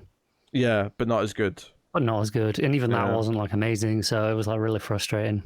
Yeah, because when you get to the point where the lasso turns into barbed wire, and then it's like, okay, this monster comes out who's like claims to just be Diana's true self or her inner monster or whatever. And we get, and there's a couple of nice 2-page layouts with fights, and just from an art perspective, the art looks. That's where the art looks the best in the issue to me. I think anytime Constantine's wielding his flaming sword, there's one panel where he's standing like in a ready position with Chimp kind of hiding behind him. It's a great panel. Yeah, and like the issue just ends with this monster turning into a big snake and like chomping on Diana, and it's kind of hard to like really care because again. This ultimately is just a dream and means nothing, It feels kind of like a thing that says, "Is this the death of Wonder Woman?" Like, of course it's not. Of course it's effing not. Like, it's almost insulting for you to say that. Yeah. But yeah, I did like the idea of the truth, being unbreakable, even like in a nightmare, right? Because that's the logic of it's just a dream, and then you can always turn on that, Elm Street style where. It's not just a dream. There are consequences that happen here, Yeah. But I don't feel like it goes enough with that. And again, that's probably just editorial being like, here, we need a disposable story. What do you got? So. Yeah. And Wonder Woman's in like a weird place as well, of course, because its new run's just about to start after this. So it's not like there's even an ongoing team right now. Because same thing we had with Flash. Yeah, because there's no way that they'd tell like, hey Tom, do you want to do a couple of weird issues before your run starts? He's like, no, like I did this before with Batman. It didn't go over well. Exactly, like his issue 1, like Batman issue 1 was great, but Batman Rebirth issue 1, which was the week or 2 weeks before, was a really just weird nothing issue. I assumed Matt was actually referring to his nightmare stuff. I mean, that didn't go down well. Oh, right, okay. He's like, I don't want to get tangled up in more nightmares. Yeah, that's what I was referring to. Sure. So, but the weird thing is, though, is I probably, as much as we had a lot of problems with those nightmare issues at the time, I think I probably enjoyed most of those nightmare issues more than I've enjoyed most of these tie-ins. I didn't. All right, fine. Tell you the truth, I don't remember a lot of them. I put them out, so Yeah, but you're not going to remember any of these in 6 months' time. I'll remember the Ivy one. I'll probably remember Superman. The Ivy one wasn't very good. I like the Ivy one. Why would you remember the Superman one? It's shit. That's mainly the art and some of the stuff that I was saying. I'll remember that stuff. But no, yeah, I wanted to like the Ivy won't. one because I've been enjoying the main book and it was the same writer and I had high hopes, and then it was just so again it was really surface level and just boring. Yeah, that was fine. I liked it. So, but yeah, no, this was fine. Like, it was good to see Ferreyra on there again. Is that how you say it? I think so, yeah. So one of those names I always stumble That's how over. I say it anyway. I mean, I don't know if that's right. That's why I said it that way. So I always say it. But yeah, I have nothing really to add on this one. I read this one early in the week and it didn't make a lasting impact. That's because nothing really important happens in it. It's vaporware. I read all these issues yesterday, and as I was reading them, like especially these Night Terrors ones, I was reading them going, I'm going to struggle to remember these tomorrow. Or like it was a conscious thought as I was reading them. I'm going to struggle, and that's just not good. It's like less than 24 hours, and I'm worried about forgetting half the issue. The sad part is that I know next month, just so that I've not got too few comics on the show, I'm probably going to read at least a few that I don't like that much. Just, like, okay, what's the lesser evils out of the ones that I read last month? Just so I've read some of the conclusions. And, I mean, I don't even know which ones from this week I'll read next month, because I didn't really like any of them. At least last week had Shazam, and the Batman one was crazy enough that I'm at least curious as to what bullshit's in the second one. But this week I'm just kind of like, we'll see. But all right, Night Terror's Wonder Woman. No one has jack shit to say about it. Matt, what are you rating it? 6.5. Connor? 5. Now it's become a game to see where I can put mine to see where Connor's going to put his. Yeah, I've got my scores predetermined. Honestly, like, nothing in this pissed me off as much as the stuff in later on in Nightwing or Superman. But honestly, I'm going to give it the same rating as I did Superman. I'm going to give it a 5 because, like, ultimately, like, it was more, like, nothing, more forgettable and just nothing than that one. Yeah. Okay. Yeah. Night Terror's tie-ins. We're not having a good time. It's what it is. I can't wait till this event's over. Well, on the upside, it's only just over a month now. You're almost halfway. Not even halfway. Almost halfway. Anywho, we got Batman Superman World's Finest, issue 17, Mark Waid writing, Dan Mora on the art. So we're out in Night Terror's territory, and we're into the final issue of this arc, which is New Mazo. And it turns out the way to beat him ultimately is to get Amazo back and have them effectively go into a feedback loop where they're just stealing powers from each other constantly until they implode, which I thought was funny. Yeah, that new Mazo was kind of like a scalpel, and that the original Mazo was just a blunt instrument, and so you're just going to use the blunt instrument to destroy the surgical instrument. So that was a lot of fun. Yeah, I mean, this issue by and large is a lot of action. It's a lot of great Dan Mora art with you've got Supergirl and Martian Manhunter fighting New Mazo and being like, oh, maybe we've made a mistake because now he's got invisibility and other shit that he's stolen from them. I don't think it's particularly strong. Like, in terms of writing of it, there's no surprises. There's no great moments that stick out. It's just like, it's the end of the arc. It's pretty much what you'd expect, right? Yeah, I mean, fundamentally, the way they win is that was it Magnus, his like tech that he used to like make sure the Metal Men wouldn't go rogue. He uses that on every other like robotic or AI based villain, and then eventually Batman has the idea to use Amazo, and that's ultimately what wins the fight. So you get that big 2-page spread of what was it, Chemo and Red Tornado and a bunch of others. Wait. Is that name Mammoth? Is that how I'm picking up? Mammoths? No, I must. You're thinking that big red one. The red one, the big red hairy one, yeah. That's Shaggy Man. Shaggy Man. Is he robotic in any way? Yeah. He's an android that was and then they during Morrison's run of Justice League, some evil general puts his brain in it and shaves all the hair off, and he's just this big hulking android named the General. Okay, of course, Matt knows the history of the Shaggy Man. Of course it is. Why would you be surprised? I will say though, Robot Man's down there as well, and I feel like he's a weird inclusion because he's not AI. He's got a robot body, sure, but he's not circuitry or anything like that, right? Yeah. I just think that Waid want to tie in the New Patrol. Yeah, I guess. But yeah, obviously it's a great looking page. You know, no denying that. Looks great because Mora is phenomenal. Yeah, I like that there's kind of like a perimeter where, okay, we can't get too close to like New Mazo or Mazo, so you've got like all the heat vision blasters all like at the perimeter, just blasting them from afar, whilst the Mazo's fighting them.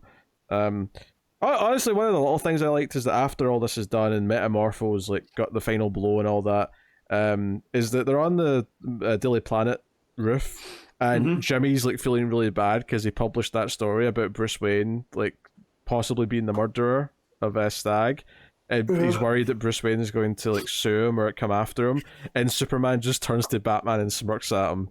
I don't know, I enjoy those little knowing moments. Well, like that he says that you know, it was like, what if he sues the planet? And Batman's like, yeah, he can't. He speculated motive, but nothing else he wrote was false. But Jimmy's like, that doesn't necessarily stop billionaires, you know. So like, this is a guy that deals with Luthor all the time, right? Yeah. Obviously, we know Bruce. We know he won't, but it's funny seeing Jimmy be worried about it for a little minute. Yep. So yeah. So apparently we're getting the untold origin of their like Batman Superman teaming up next time, and the return of Boy Thunder. How those two things exist together, I'm not sure, but coexisting timelines. Well, just flashbacks. Probably flashbacks. Looks like, well, with Boy Thunder though, it also looks like Kingdom Come stuff. Yep. Yeah, it's with Kingdom Come, Superman, and Batman, but it looks of it. Right, which would make sense knowing that we know who Boy Thunder becomes. So. But yeah, also it looks like Magpie and Riddler, and I'm not sure. It's Vertigo, isn't it? No, is it Vertigo? I think that's a version of Vertigo. Yeah. Okay. Vertigo's one of those characters who's had like 3 or 4 really drastically different designs. Yeah. Yeah, but yeah. It's either Count Vertigo or is it Onomatopoeia? Yeah, it looks like Onomatopoeia a bit, but yeah, Onomatopoeia is like maybe it's just the colors that are wrong. Yeah, because it's usually the inverse. It's in black with a white spiral. Right. Okay. There you go. But no, yeah, this was fun. I liked Metamorpho showing up at the end, where you know Bruce is like, yeah, but you know, there's one more person that needs to have their say. And I was racking my brain thinking it was going to be like a robot or something, like, or maybe it's Doc Magnus, maybe it's the Metal Man. And I forgot that it was Metamorphos. You know, he started all this. Yeah, I mean the start of this arc was so focused around him that it had to be him at the end. So it was just, I think, good storytelling that it got so wrapped up in all the robot stuff. I mean, if anything, maybe a critique would be that he's not as focused enough in this issue. I was going to say more, not just this issue, the last couple, since we got to the new Mazo plan. Yeah. Kind of just forgot about all that Metamorpho Stag drama. I think it was fine for an issue focusing on who New Mazo was and why he exists and how much of a threat he is. But I think this issue probably should have been more from the perspective of Metamorpho. Or something like that. Being kind of like just 2 issues out of the, I want to say 4 or 5 for this arc. Yeah. That just would it felt very divorced from the first half. Yeah. I'd agree. But as per usual, it's always kind of a fun, just light read. This World's Finest book. The art's always really nice. I had a good time. I mean, like, it's not a knockout issue by any means, but after reading those 3 Night Terrors books, it was nectar to my eyes. Yep. So Matt, what are you rating World's Finest issue 17? Call me crazy, but this is an 8. Connor? You're crazy. Not that crazy. Not this time. Yeah. I'm going to go with 7. I think it's good. Yeah, I'd agree with the 7 on this particular issue. Actually, as we're on this particular book, Matt, did you read World's Finest Teen Titans last week? I did. I thought it was a little bit weird in spots, but I love the Lupacino art. Yeah. But some of the character stuff, it was a little. I thought it was quite good. I was. Yeah. I actually. But it's also because I associate Titans with the new Teen Titans, right? Like that's who I go to first. So the fact that these predate them, it's the original ones. I don't have that spot in my brain that like, oh, this is how their dynamics are. So that was me bringing that into the book. Yeah, I actually really liked that first issue, and I thought it is probably better than a lot of the world's finest issues. I think it's hitting it seems to have more of a purpose. More to say, like, with the story, as opposed to just this book is Waid just wanting an excuse to write these characters in a setting that he's more familiar with, right? Yeah. This is a fun romp book. Yeah, effectively. Whereas that feels like it has an actual story that it's going to build to. Yeah. All right. Hawkgirl issue 1, Jadzia Axelrod writing with Amancay and Nahuelpan on the art. So this is our new Hawkgirl miniseries, 6 issues. And first thing I'll say about this is that this feels like it's fairly well thought out in the sense that it spends time building its villain. It teases the villain before we get to Kendra, and then it feels like it's got something to say about Kendra. The whole issue kind of deals with her basically lying about feeling okay, and there's those panels that they keep throwing in every so often of her like on the floor in a fetal position. Clearly she's having a hard time, but she's not willing to let anyone in to actually open up and talk about it. It's a character that we always associate with another character, right? Like she's always with Hawkman, or she's always with the Justice Society. So her being by herself right now, as they talk about how her and Jean broke up early on. I think the reason why I'm really focusing on that to start with is that I feel like I've read a lot of minis, or even just a lot of issue 1s of minis in the last couple of years, where it feels like if you've got a miniseries, it feels like you should have a story that you're there to tell over your 6 issues. And so many of them kind of feel like they're just like, nah, they're just 6 issues of like, because we want to write this character. There's not actually it's just like an arc. Yeah. You could drop it in. This feels like an actual story with the way that it opens up with, the story of the fox. Once upon a time there was a fox, and it keeps going back to that. And then, it does its different versions when it gets to Kendra, when it gets to, what's her name, Galaxy? Yeah, Galaxy's the other. She's from one of the YA graphic novels. From Axelrod's own. Oh, that makes sense. So, but it feels like it's got a mission statement and it's got a purpose. And it spends time building up its villain. So I do think it's a little bit wordy. Like all the stuff about the fox on that first page. That first page and went, oh man. But that's my promise. I agree with all the things you've said, but I did not like reading it at all. Like I thought, like it was very wordy, and I didn't think it flowed that well.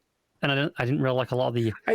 I feel like the dialogue felt. Yeah, my bigger problem came from the dialogue. There was the stuff from Kendra mostly, because I get they're trying to write Kendra as someone that's like putting up a front and like I'm fine, I'm telling it fine, and sometimes that's a tough thing to hit in print. But I know she just didn't sound like Kendra that I've read before. No, I didn't think that Power Girl sounded particularly great either. Like most of the characters, I thought just didn't sound right, and because they kind of compounded, because it wasn't just one character, it was a lot of them, and then it just made it like a bit of a chore to read. Even though I like what it is, I like the core ideas, and I like this is a statement, this is what the book is, this is the plans. I like all those things. I just don't like reading it, which is kind of frustrating. Yeah, I mean, it basically comes down to not liking the writer's voice, I suppose. That didn't bother me as much, because I was once I started to see where this was going with the nth metal and the mystery of what the villain's doing with it has got me. I can excuse some of the other stuff. Oh, we have to actually talk about what some of that is. So the villain made this like it's always like a deal with the devil style thing, where the villain showed up to this little girl and said, "You can have anything you want," and she's a little girl, so she asked for a pony. But it's basically you have to wear this necklace, and then you have to give me what I want someday when I come looking for it. And this is in present day she's coming to collect, and it turns out this necklace was made of nth metal. And it was basically the idea that if this girl wore it her whole life, she would have this unique properties because she's sort of soaked in this nth metal. I'll call it radiation for lack of a better term. And basically is going to try and mess with Nth Metal to try and get home. By the sounds of it, this villain wants to go back somewhere using Nth Metal to create a portal. So, it sounds like, it sets her up. It sets up that she's villainous. And meanwhile, Kendra is having some issues with her Nth Metal, and ends up, sort of this galaxy ends up helping her in a fight. And she asks Batman for, like, hey, do you have intel on this character? Which is an amusing enough little page, because Batman's like, nah, not much. And then he proceeds to talk for, like, 5 bubbles about all the information he has on her. And she's like, wait, that's not much? How much do you have on me? So that was amusing enough. So, no, I like that it feels like it's trying to deal with this idea of, like, really saying that Kendra has some emotional problems, and she's not talking about it, and we're going to take this book to explore that. And I think I appreciate that, because so many miniseries for, B-list and C-list characters tend to just kind of, like, I'm not saying this is up to the standard of, like a Tom King mini, where he takes a character and, like, super elevates them. Right, but I do think this is a step above what a lot of, like, typical miniseries do with these types of characters. It's a difference in something like this and then the Blue Beetle, right? The Blue Beetle mini that came out. It was supposed to read... just felt like the next arc of whatever Blue Beetle... it feels like it's going through the motions, basically, this at least feels like it's doing something. I will say there is... So, obviously, there's a lot of stuff in here. There's a lot of queer characters in this book. There's a lot of discussion of political topics. At one point, there's, like, a sort of flashback where it shows Kendra in college at a Black Lives Matter protest. And I felt weird about that, just because it's the same way that in the... Last week, Mark Waid had, like, Teen Titans, like, when they were kids. Drones. And they've got smartphones and they're using social media. And I'm like, wait, how far forward is the timeline slid? I think you got to remember, though, Kendra's not that old already. That's fair, but coming out of college will only be a few years ago, potentially. I mean, you say that, but it doesn't feel like it's only a few years ago. Kendra is pretty young, though. So if you told me that it was like, within 5 to 10 years since she's left college. Yeah. Well, 10 years would be too early, though. That would be. For this particular reference. So it kind of paints it into this very specific window when, like, that's not even far back enough to go to the start of the New 52, which I don't know how much the timeline has slid since then. I guess it has a bit. But... Right. It's just one of those weird things where we're tying in a real world event. Maybe they're just slightly future proofing this to for the next few years. Maybe, yeah. It's just one of those... it's a mini, so it's probably just going to be sold on its own Yeah. It's just one of these weird things that's happened a few times recently, where they're backdating and saying, hey, this early part of this person's superhero career happened when smartphones already existed, or happened when Black Lives Matter was already a phrase. And it's just kind of this weird thing where I'm like, oh, wow, it feels like we're really moving the goalposts here, which happens gradually throughout comics. This just feels like the most, like, noticeable sudden jump that I've felt, probably since I started reading them. But, Yeah, I don't know if it's more just the fact that it is still a relatively recent thing that we're noticing it more, or if it is just a case of, maybe you just... they're using more drastic and obvious things to date it now. Yeah. Okay, it's not a big deal. It's just something that stuck out to me because it reminded me of how I felt with those smartphones in World's Finest last week. But yeah, so anywho, so again, she's lying to her friend about how she feels. She's lying to the Justice League about how she feels. She wants to find out more about this Galaxy character, who we see lives in her fancy penthouse in Metropolis. Yeah. In like, there's a section of Metropolis that where the aliens live. I think they're calling A-Town. Which was that something from Supergirl? I feel it sounds familiar. I don't think it's the first time it's come up. But yeah, so so we're blending that type of stuff, and Kendra ends up falling through her skylight when her Nth Metal starts acting up later in the issue. So so there's some stuff with the Nth Metal I like that Axelrod's doing, where one of Galaxy's powers is that they can see, like, spectrums of energy and stuff. And when they look at and manipulate as well, I think, not just manipulate it. Yeah. That's right. When they look at the nth metal on Kendra, they see that it's almost like a solid form of energy. Like it's living, but it's in a solid state, which is something I think that's not new to nth metal, but I do like that's where they're going with the whole villain, where it absorbs their energy. So like if 50 years on a regular person, that was the amount of energy that the villain could pull from that one person in the beginning. What's going to happen when they try to pull from Kendra, who's always been associated with the nth metal through however many different timelines, right? So, you know, I kind of like that with the whole idea of the solid energy and all of this. So I'm curious to see where this goes and ends up. And but I enjoyed reading it for the most part. It was a little wordy, but I did like the art too. I mean, I like the art. Nahuelpan's always pretty good. Nahuelpan, that's pretty solid. I appreciate that it sort of sets up its own supporting cast and that it does have this kind of, okay, we're establishing this villain's got a goal and it's separate from Kendra, but obviously the nth metal connection is going to bring them together. That feels like really developed to me, and that it feels like it feels like a big deal when they do cross paths. Which is good. You know, it's hard to do that with a new villain in your first issue of a comic. And then on top of that, you know, the fact that we're dealing with Kendra and not being honest about how she feels about things and what she's going through, it's like, okay, there's an arc here to have. I think from a raw storytelling perspective, it's doing a lot of smart things. And the only real issue that I had with it really was just some of the wordiness of it. You know, a few, you know, condense it down to some less words is all really I would say. But yeah, I was pretty much into it as well. So, yeah. All right, were you rating it, Matt? I'll give it a 7.5. Connor? I'm going to give it a 5. I like the ideas, don't like the writing style, like the voice. So it was hard for me to enjoy. But it's not bad. Yeah, I would agree with Matt, 7.5. Like, there's obviously improvements to be made, but I think all the things it's doing right gets it at a pretty reasonable score. So that's Hawkgirl issue 1. I would say I'm down to read more of this. So good stuff. All right, Tales of the Titans issue 1. This is the Starfire issue. It's Shannon and Dean Hale writing with Javier Rodriguez on the art. Matt read this. I don't know if Conrad did too, actually. I did. Oh, you did? Because Okay. Matt told me that it was good. Oh, well, okay. And did you concur? Yes. There was a pause. There was a pause there. Yes, I was worried. I think the highest rating Connor's given so far is like a 5. Yeah. Not to spoil my rating. I gave World's Finest a 7. World's Finest was a bit higher. Not to spoil my rating for this, but it blows everything else out of the water. Okay.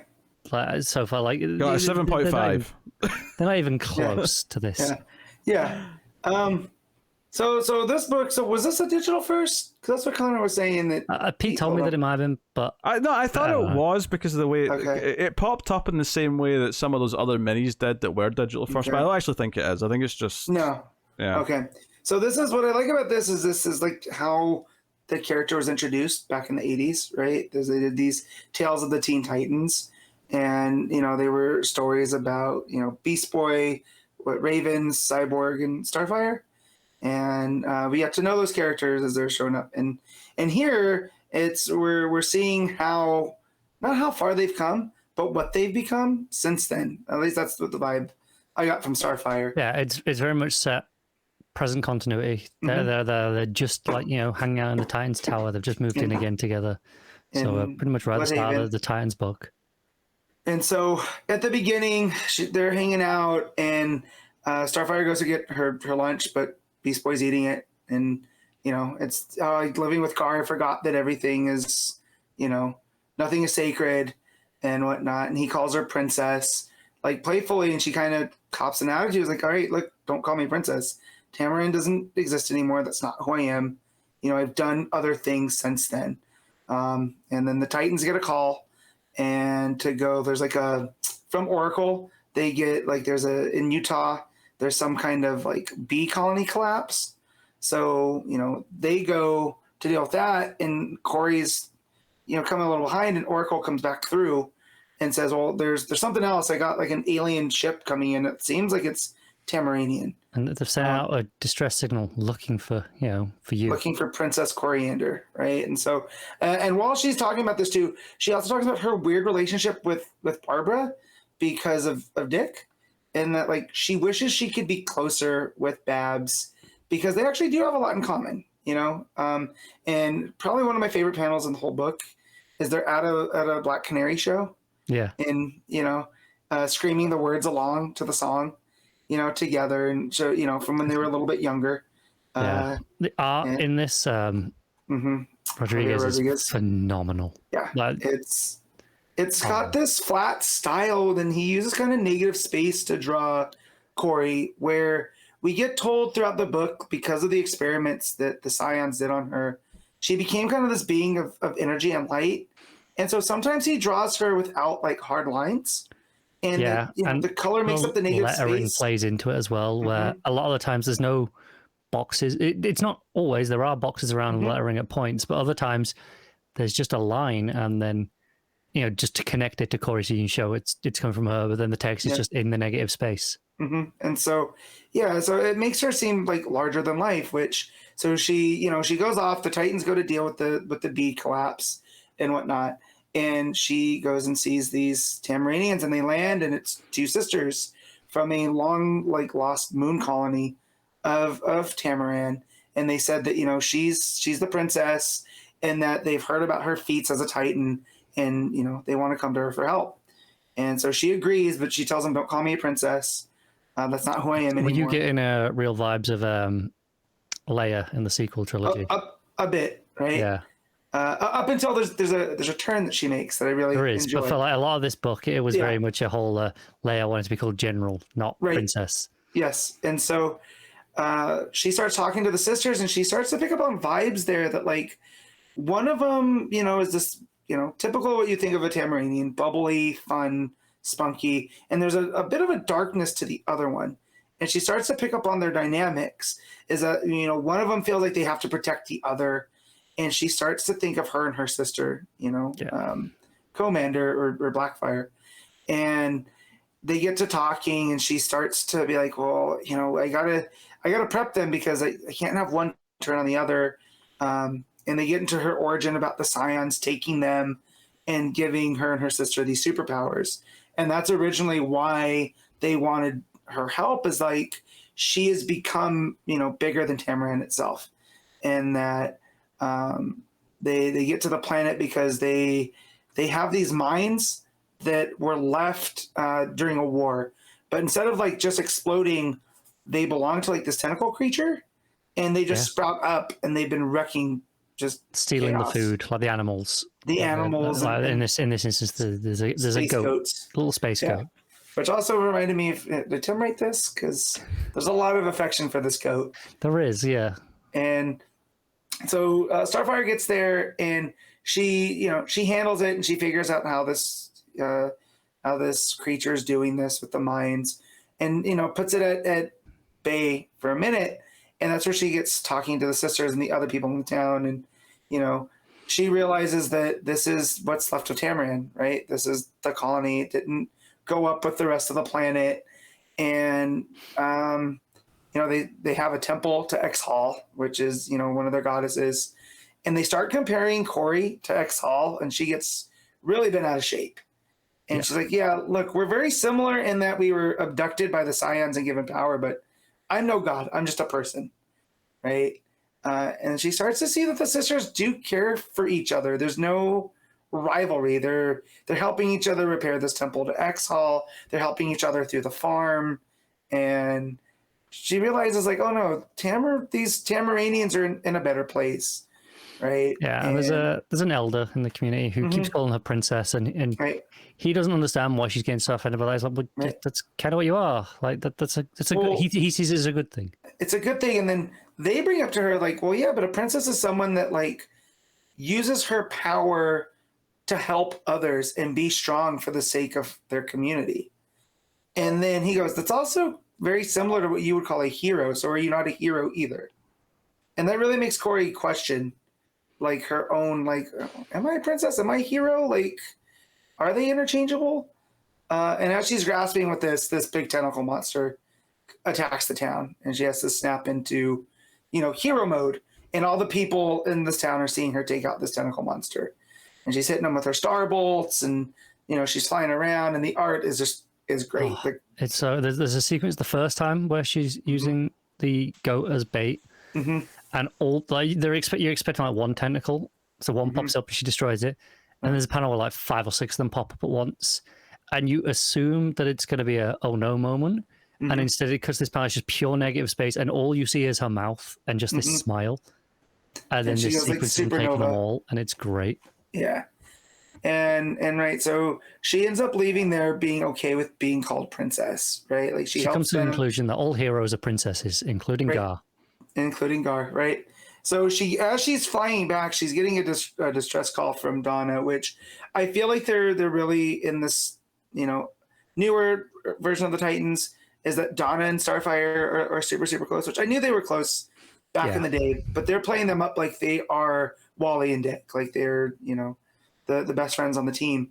And that Donna's calling out that they need her backup because it wasn't just a bee colony collapse, it's Queen Bee. And it's, this alien version of her, and they need Corey's help because she is, she's the powerhouse on the team. Because Queen Bee's, made a bunch of drones out of the people in this town, and they're kind of, what are they, hold up, behind barriers so they don't hurt any of these people. They're like makeshift all the cars to like hold them in. Right, and also Donna thinks that Oracle can't hear this transmission, and they get talking about her relationship with Barbara, if it's still as weird as it seems, and Donna is like, oh. She could hear this, Barbara. You're very good at your job, So there's a bit of tension breaking there, but Corey comes through, saves the day, realizes how to beat Queen Bee, and then they go back to Titan's Tower, and she realizes like she wants to get closer with Barbara. Like there's no reason why they can't be close friends again, because as they're she's coming back in, Barbara starts playing the song that they were singing along to, and she's like, oh, Barbara does remember. That I'm not this threat to her and Dick's relationship. We can be friends. And it was really smart the way this was done, because obviously when we saw that panel flashback earlier, it showed us them singing the lyrics. Yeah. So what it does here is it just shows you the lyrics again, and it's like, oh, this is that song. Right. And they get back to Titan's Tower, and Corey talks about how hungry she is, right? Because all of the superheroing has built up such a hunger, and she goes and grabs Gar's lunch. Because in the beginning he had taken hers and started chomping down. Which starts a food fight. But he also calls her princess, and she doesn't argue. It is. She's like, yeah, that's right. I am a princess. Also, can we talk about how Cyborg has a Etrigan cornflakes? Yes, he has the Etrigan cornflake cereal. So it starts a food fight, and then a little bit more ominously, Raven pops up.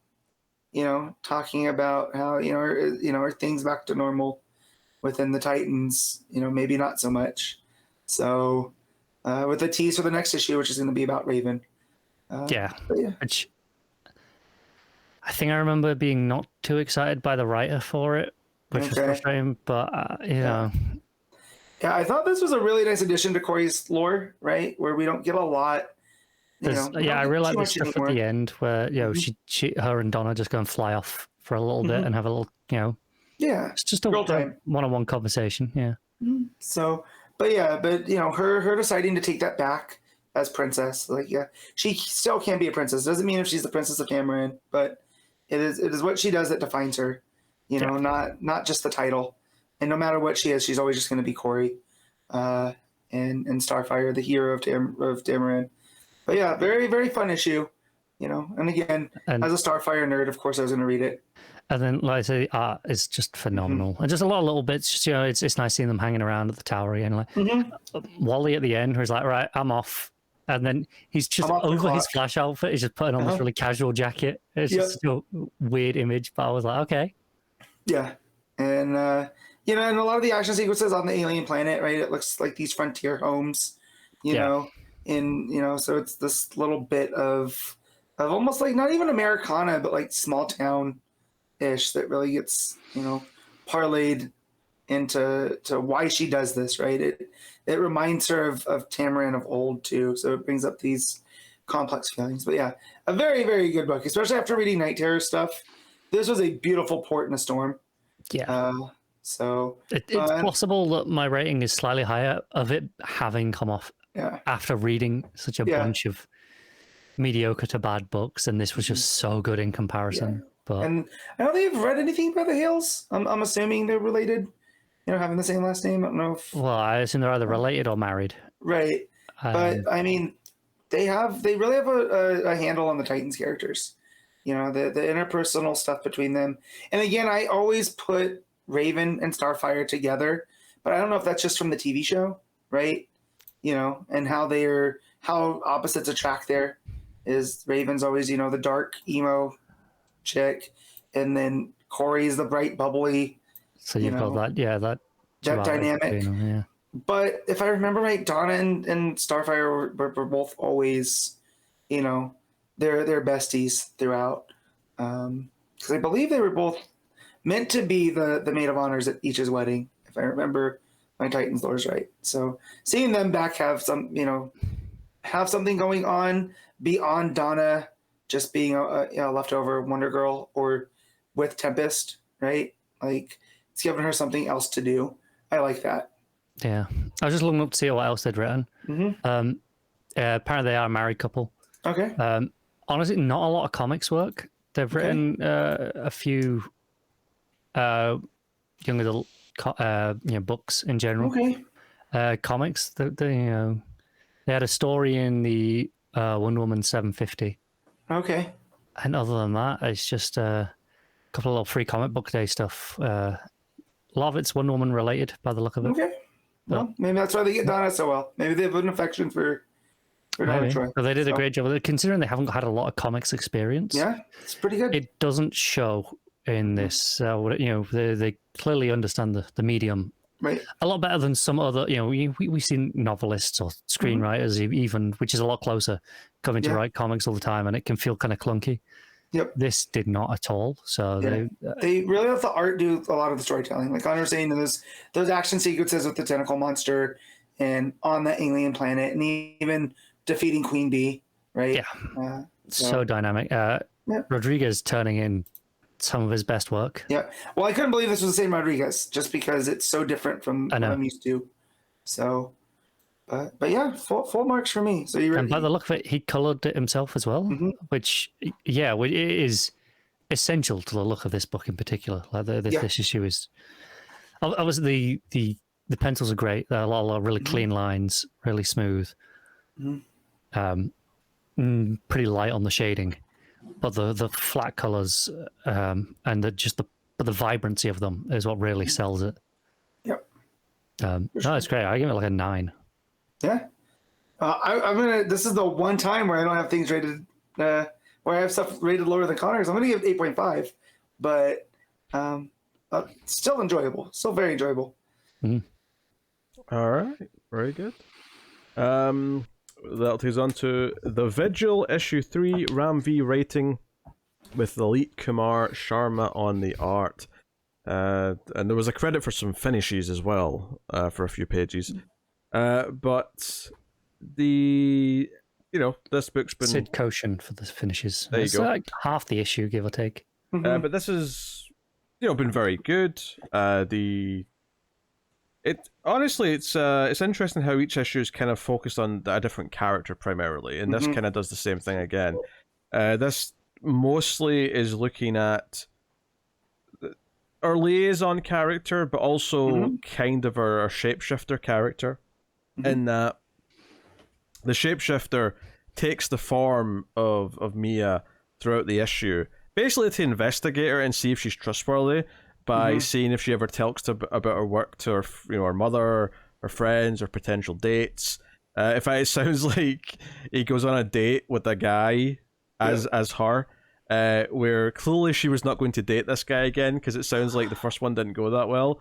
But he's doing this to fish for information, so it's kind of like as this is going on, because she keeps commenting in her kind of like narration whilst they're on this mission in the middle of the jungle. Why is that guy not here? It's weird. But it's because he's been tasked with investigating her the entire time. Which, him sneaking into her bedroom and putting his mask on her face to steal her so brightness. creepy. It's very creepy.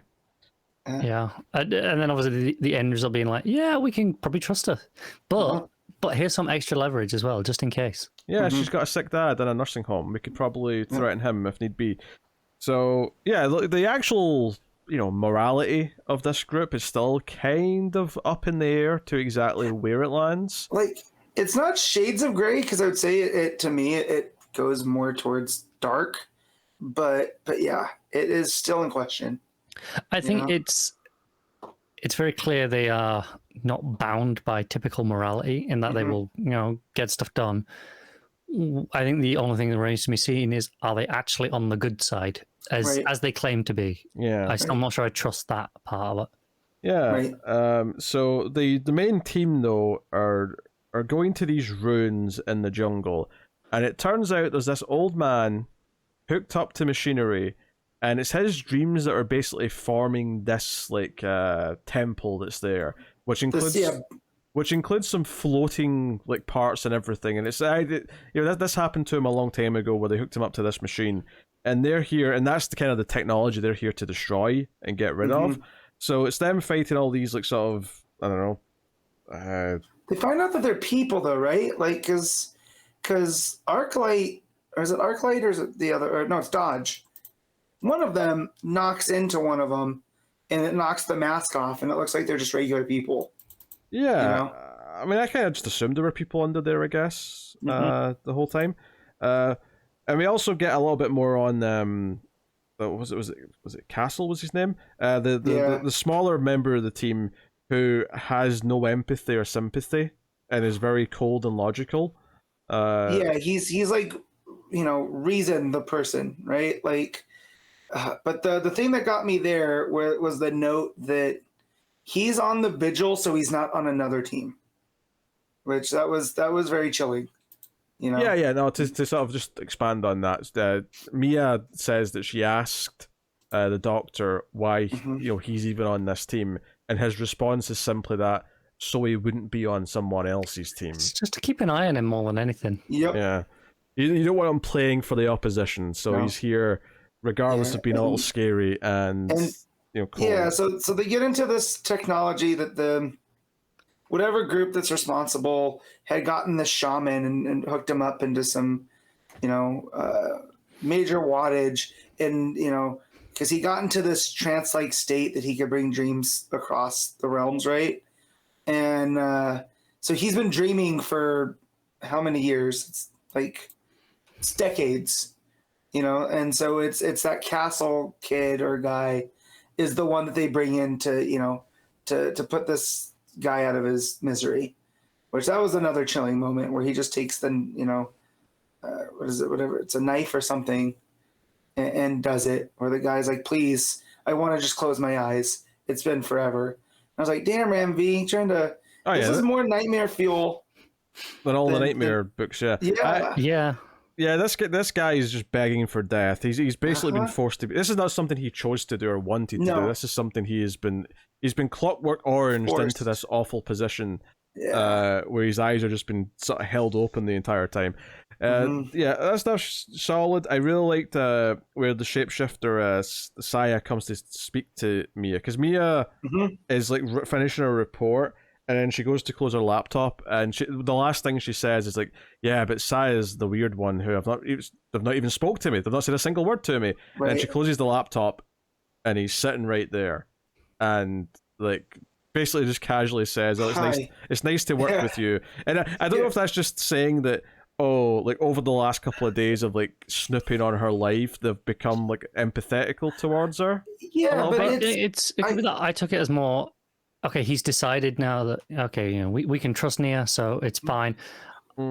She's going to be actually part of the team now, so might as well actually introduce herself. But up until this point, I assume it was taking the approach of probably not going to last anyway. What's the point? Yeah, I do. I also took it that Saya is this person that, because the nature of their powers being in pain and doing this. They're more of an empathetic person than the other two field agents, right? Because they have to infiltrate people, right? Yeah. They're not out there being the blunt instrument. So I just feel like waiting.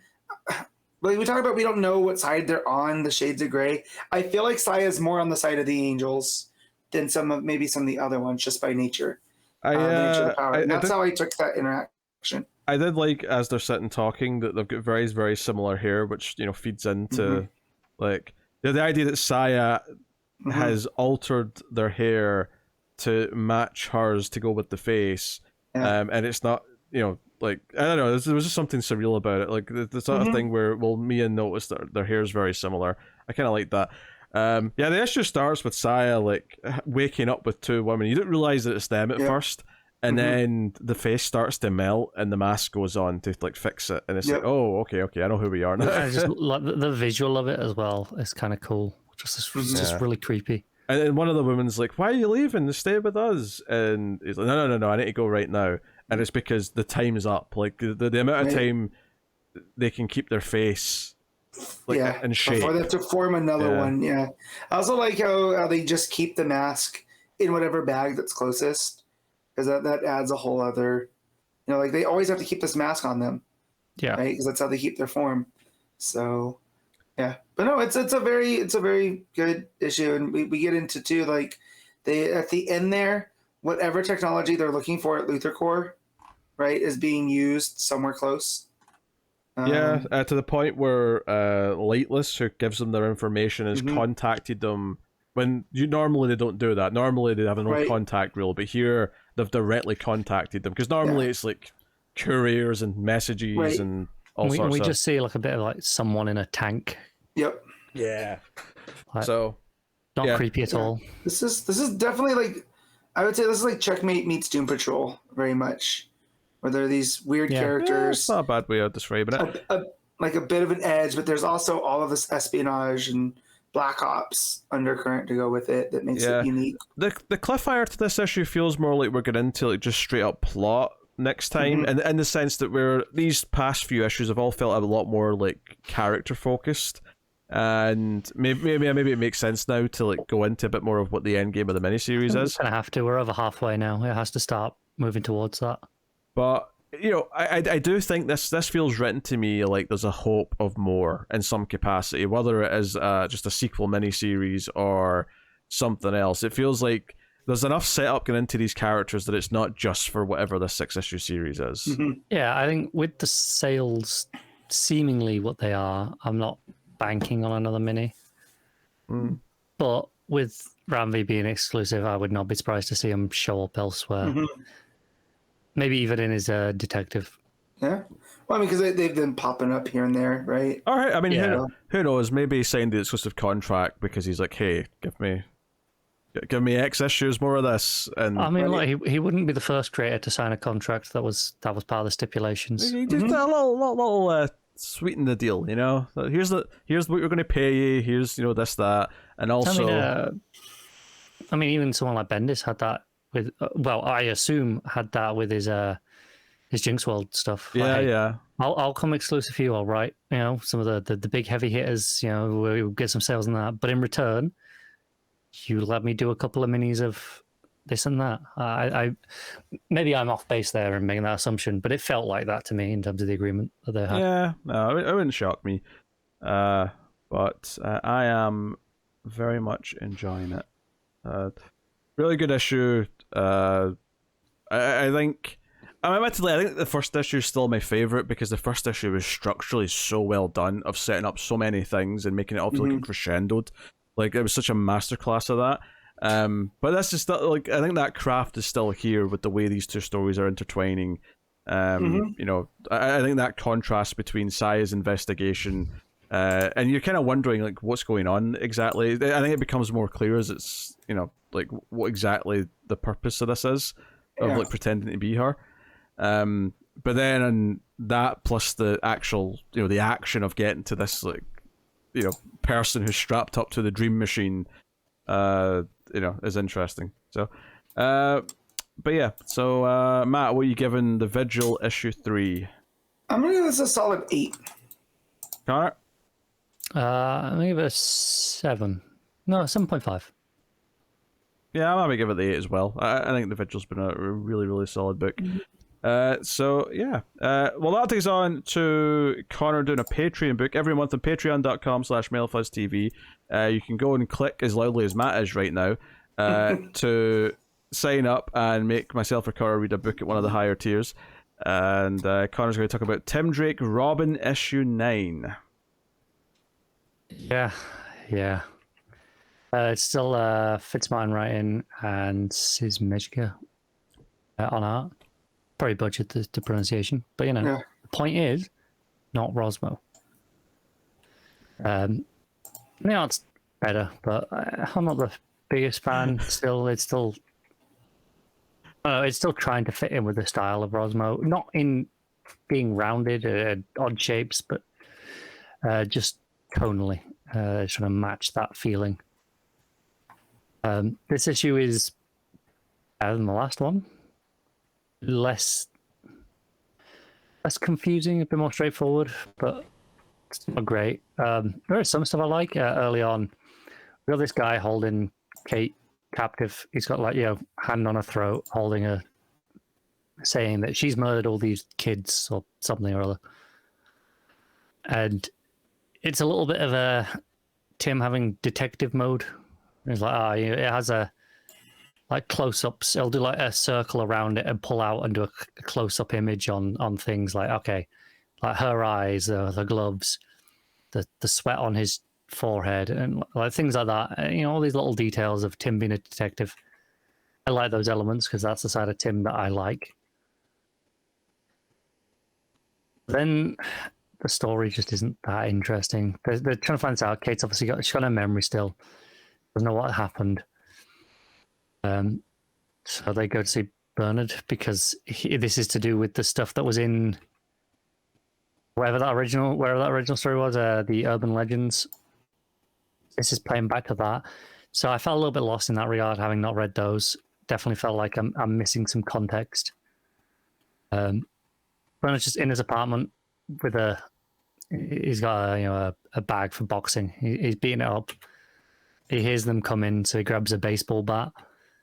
And he's visiting this as Robin and Batwoman, and he doesn't know that Bernard has figured out that he is Robin. So it's this weird thing, the whole scene of him kind of being like, "Oh, I wish I was here as Tim. I wish I was comforting him and not just dragging these awful memories out of him as Robin instead." It led to some awkward dialogue where Bernard says, "Oh, the only thing came out of that time was, there was only one good thing that came out of that time. My boyfriend, Tim Drake." Like, why are you sitting out spelling out his whole name like that to Robin? It just felt so weird. Like why would you include his name? Robin doesn't know your boyfriend, even if he does. If he does know is your boyfriend, why do you need to say it like that? It was so weird. Correction, it's just Drake, I think you'll find. Oh, please don't remind me.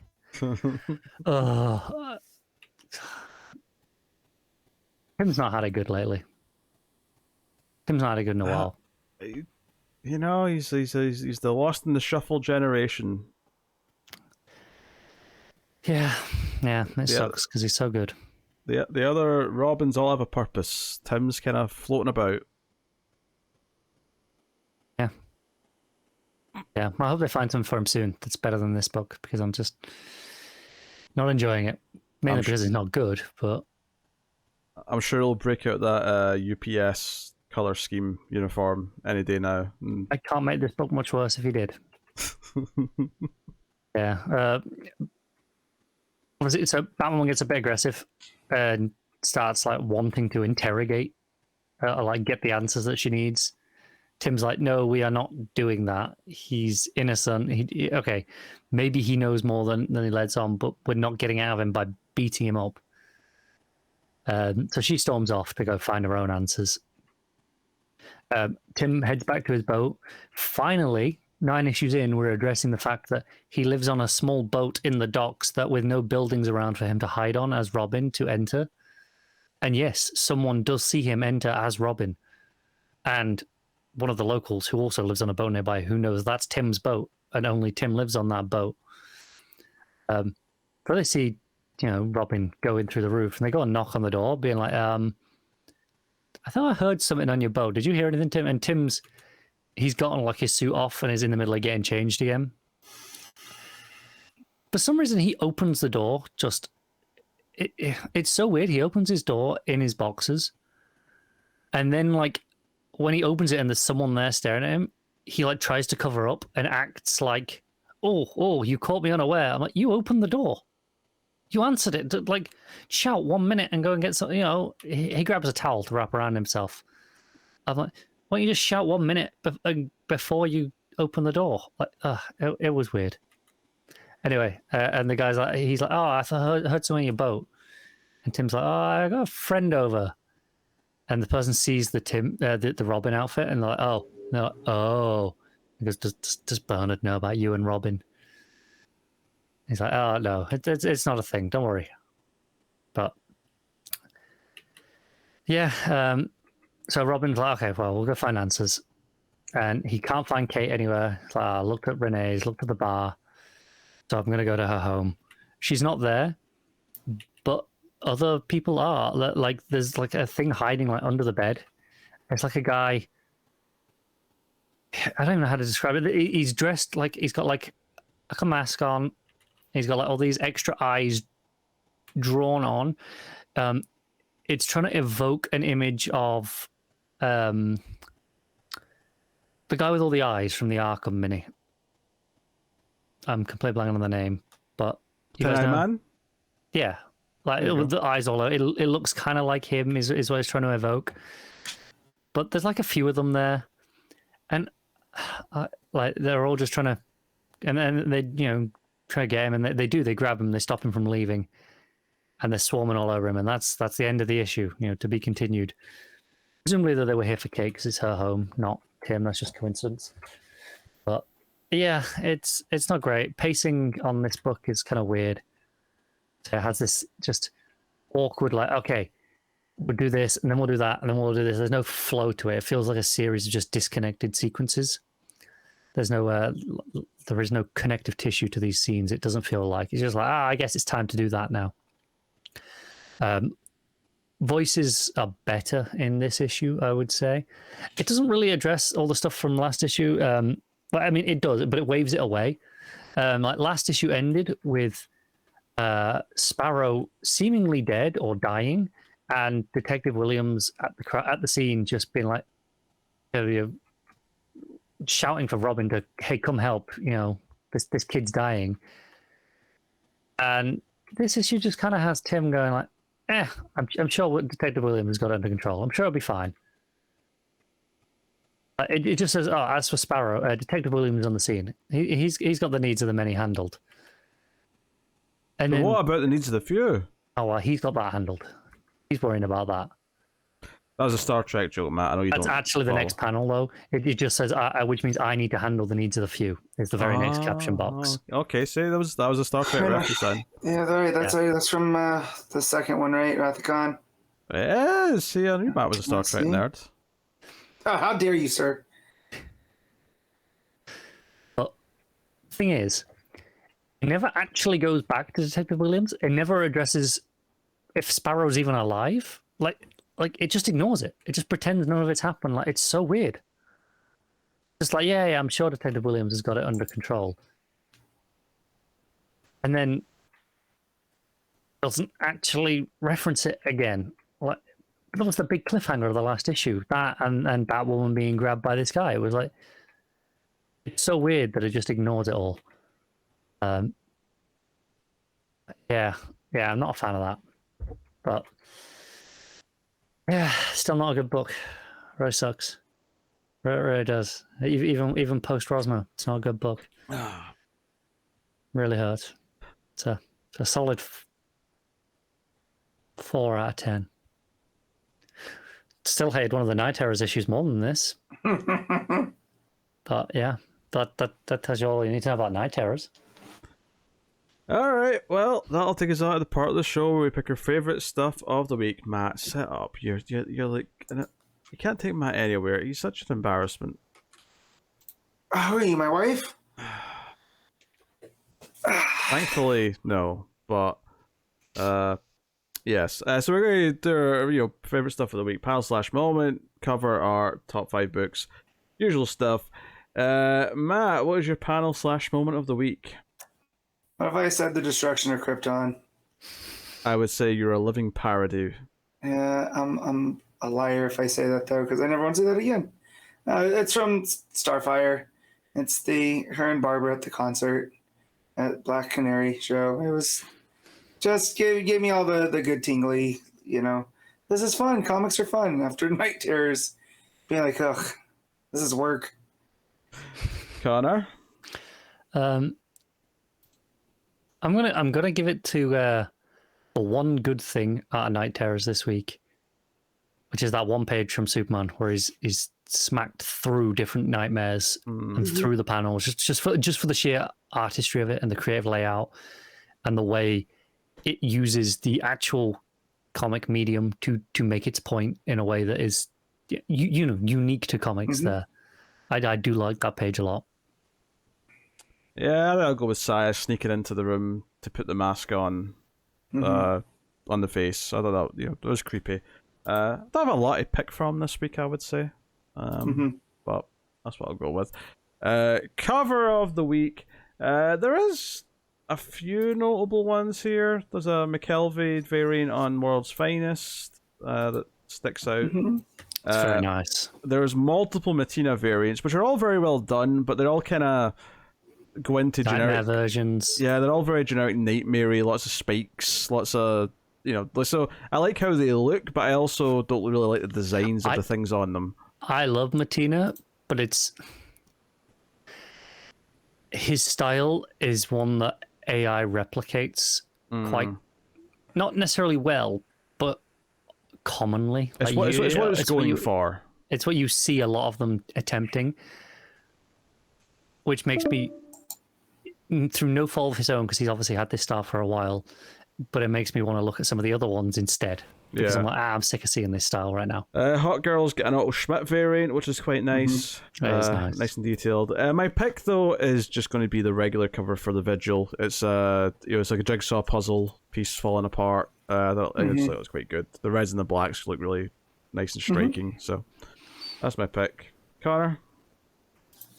Yeah, I think you've already pointed out all the ones that I like. The Schmidt, the McKelvey, obviously, but I'm gonna go with the Anand RK variant for Vigil. I just realized that with them holding the mask with all the missing persons and wanted posters in the background. Just think, it's just a great painted image. Matt? There's a couple Starfire ones that I like. There's also a Christian Ward Superman, but there's a lot of white on there. Yeah, I saw that one. I wasn't that big a fan. Starfire has a nice art gem one though. Yeah, but it's gonna be the Javier Rodriguez Starfire. It does that stuff that me and Connor were talking about with the negative space, where she just seems to take up the full panel. So it looks really nice. Yeah. All right. Best art of the week then, Connor. In a shocking turn of events, it is not Dan Mora. Wow. I know. He's usually up there, and he's still great. But it's Tales of the Titans, so the Starfire. Rodriguez just pulling out some of his best work I've ever seen. Matt? Mine is going to be Dan Mora. As much as I love the Starfire art and the rainy art for Superman, Dan Mora just draws so many characters per page, and they all look crisp and clean, and it's got a lot of fun storytelling in the fights. So that's gonna be mine. Yeah, Reilly's really good on Superman, and I could have seen Ferreyra taking it if it was like all up to his standard that I know he can hit, because I haven't seen his art in a while. So the light of seeing it again would have probably carried him. But it was kind of 50-50. There was some great pages, but not all of it. So I think Dan Mora wins for me as well, all things considered. All right, top 5 books, Matt. Off you go. All right, then. So number 1 is going to be Tales of the Titans. 2 is going to be The Vigil. 3 is going to be World's Finest. 4 is going to be Hawkgirl. And man, one of these has to be a Night Terrors. And I can't remember what my order was. So I'll just say Night Terror Superman. That was number 5. All right, Connor? Yeah, my top 3 is the same. Tales of Titans, Vigil, World's Finest. Gaping chasm after those 3. Then I'm at Hawkgirl. And then what's the least offensive Night Terrors book this week? Oh, Wonder Woman. Yeah. Sure. Least offensive, but... All right, my number 1 is Vigil. Number 2 is Hawkgirl. Number 3 is World's Finest. Number 4 is... I guess Wonder Woman, Night Terrors, and then number 5 is... I guess I'll go Superman, Night Terrors, but it's really kind of just a coin toss, to be honest. So yeah, honestly, one of the worst weeks for not counting like a week 5 where there's only 2 weird issues out. This, for a regular week, this is one of the worst weeks quality wise for me of comics in probably years. I believe we've probably had a worse week on the show, but not many. Yeah, not many. All I'm saying is my fears of Night Terrors feeling like Convergence. Yeah. I don't think it feels like Convergence. I think that's... Quality-wise, it does. In fact, I enjoyed more of the Convergence minis than I have of any of these. Yeah, but that's different, though. It doesn't make it feel like Convergence. That's just... Quality. If the quality's bad, the quality's bad. But I mean, it's this two-month event where it takes over a lot of the books. Obviously, Convergence is all of them, but this is a lot of the books. And it spits out all these random minis that just are like on this stupid spit-up premise that someone's just like gone, hey, you need to draft a book now. There's a lot of parallels, and unfortunately the quality is pretty similar as well. Oh well, that's the books. I will tell you what's coming next week though from DC Comics. We have Night Terrors issue 2. We have Batman Brave and the Bold issue 3, which I'm actually really looking forward to that. Night Terrors Detective Comics issue 1. Is that still Ram V doing that? It's not, but it is Dan Waters. Dan Waters. Okay. And Federici on art. Still though, at the very least, it'll look good. It's a Gordon issue by the sounds of it. Then we got Night Terrors Titans issue 1. Night Terrors Action Comics issue 1. We have Superman The Last Days of Lex Luthor issue 1, which is the Mark Waid Black Label book, which is a spiritual follow-up to Birthright, so that's a thing. Night Terrors Harley Quinn issue 1. Batman Beyond Neo Gothic issue 1. Night Terrors Angel Breaker issue 1. Place your bets if anyone on the show reads that. I place a bet that Matt will.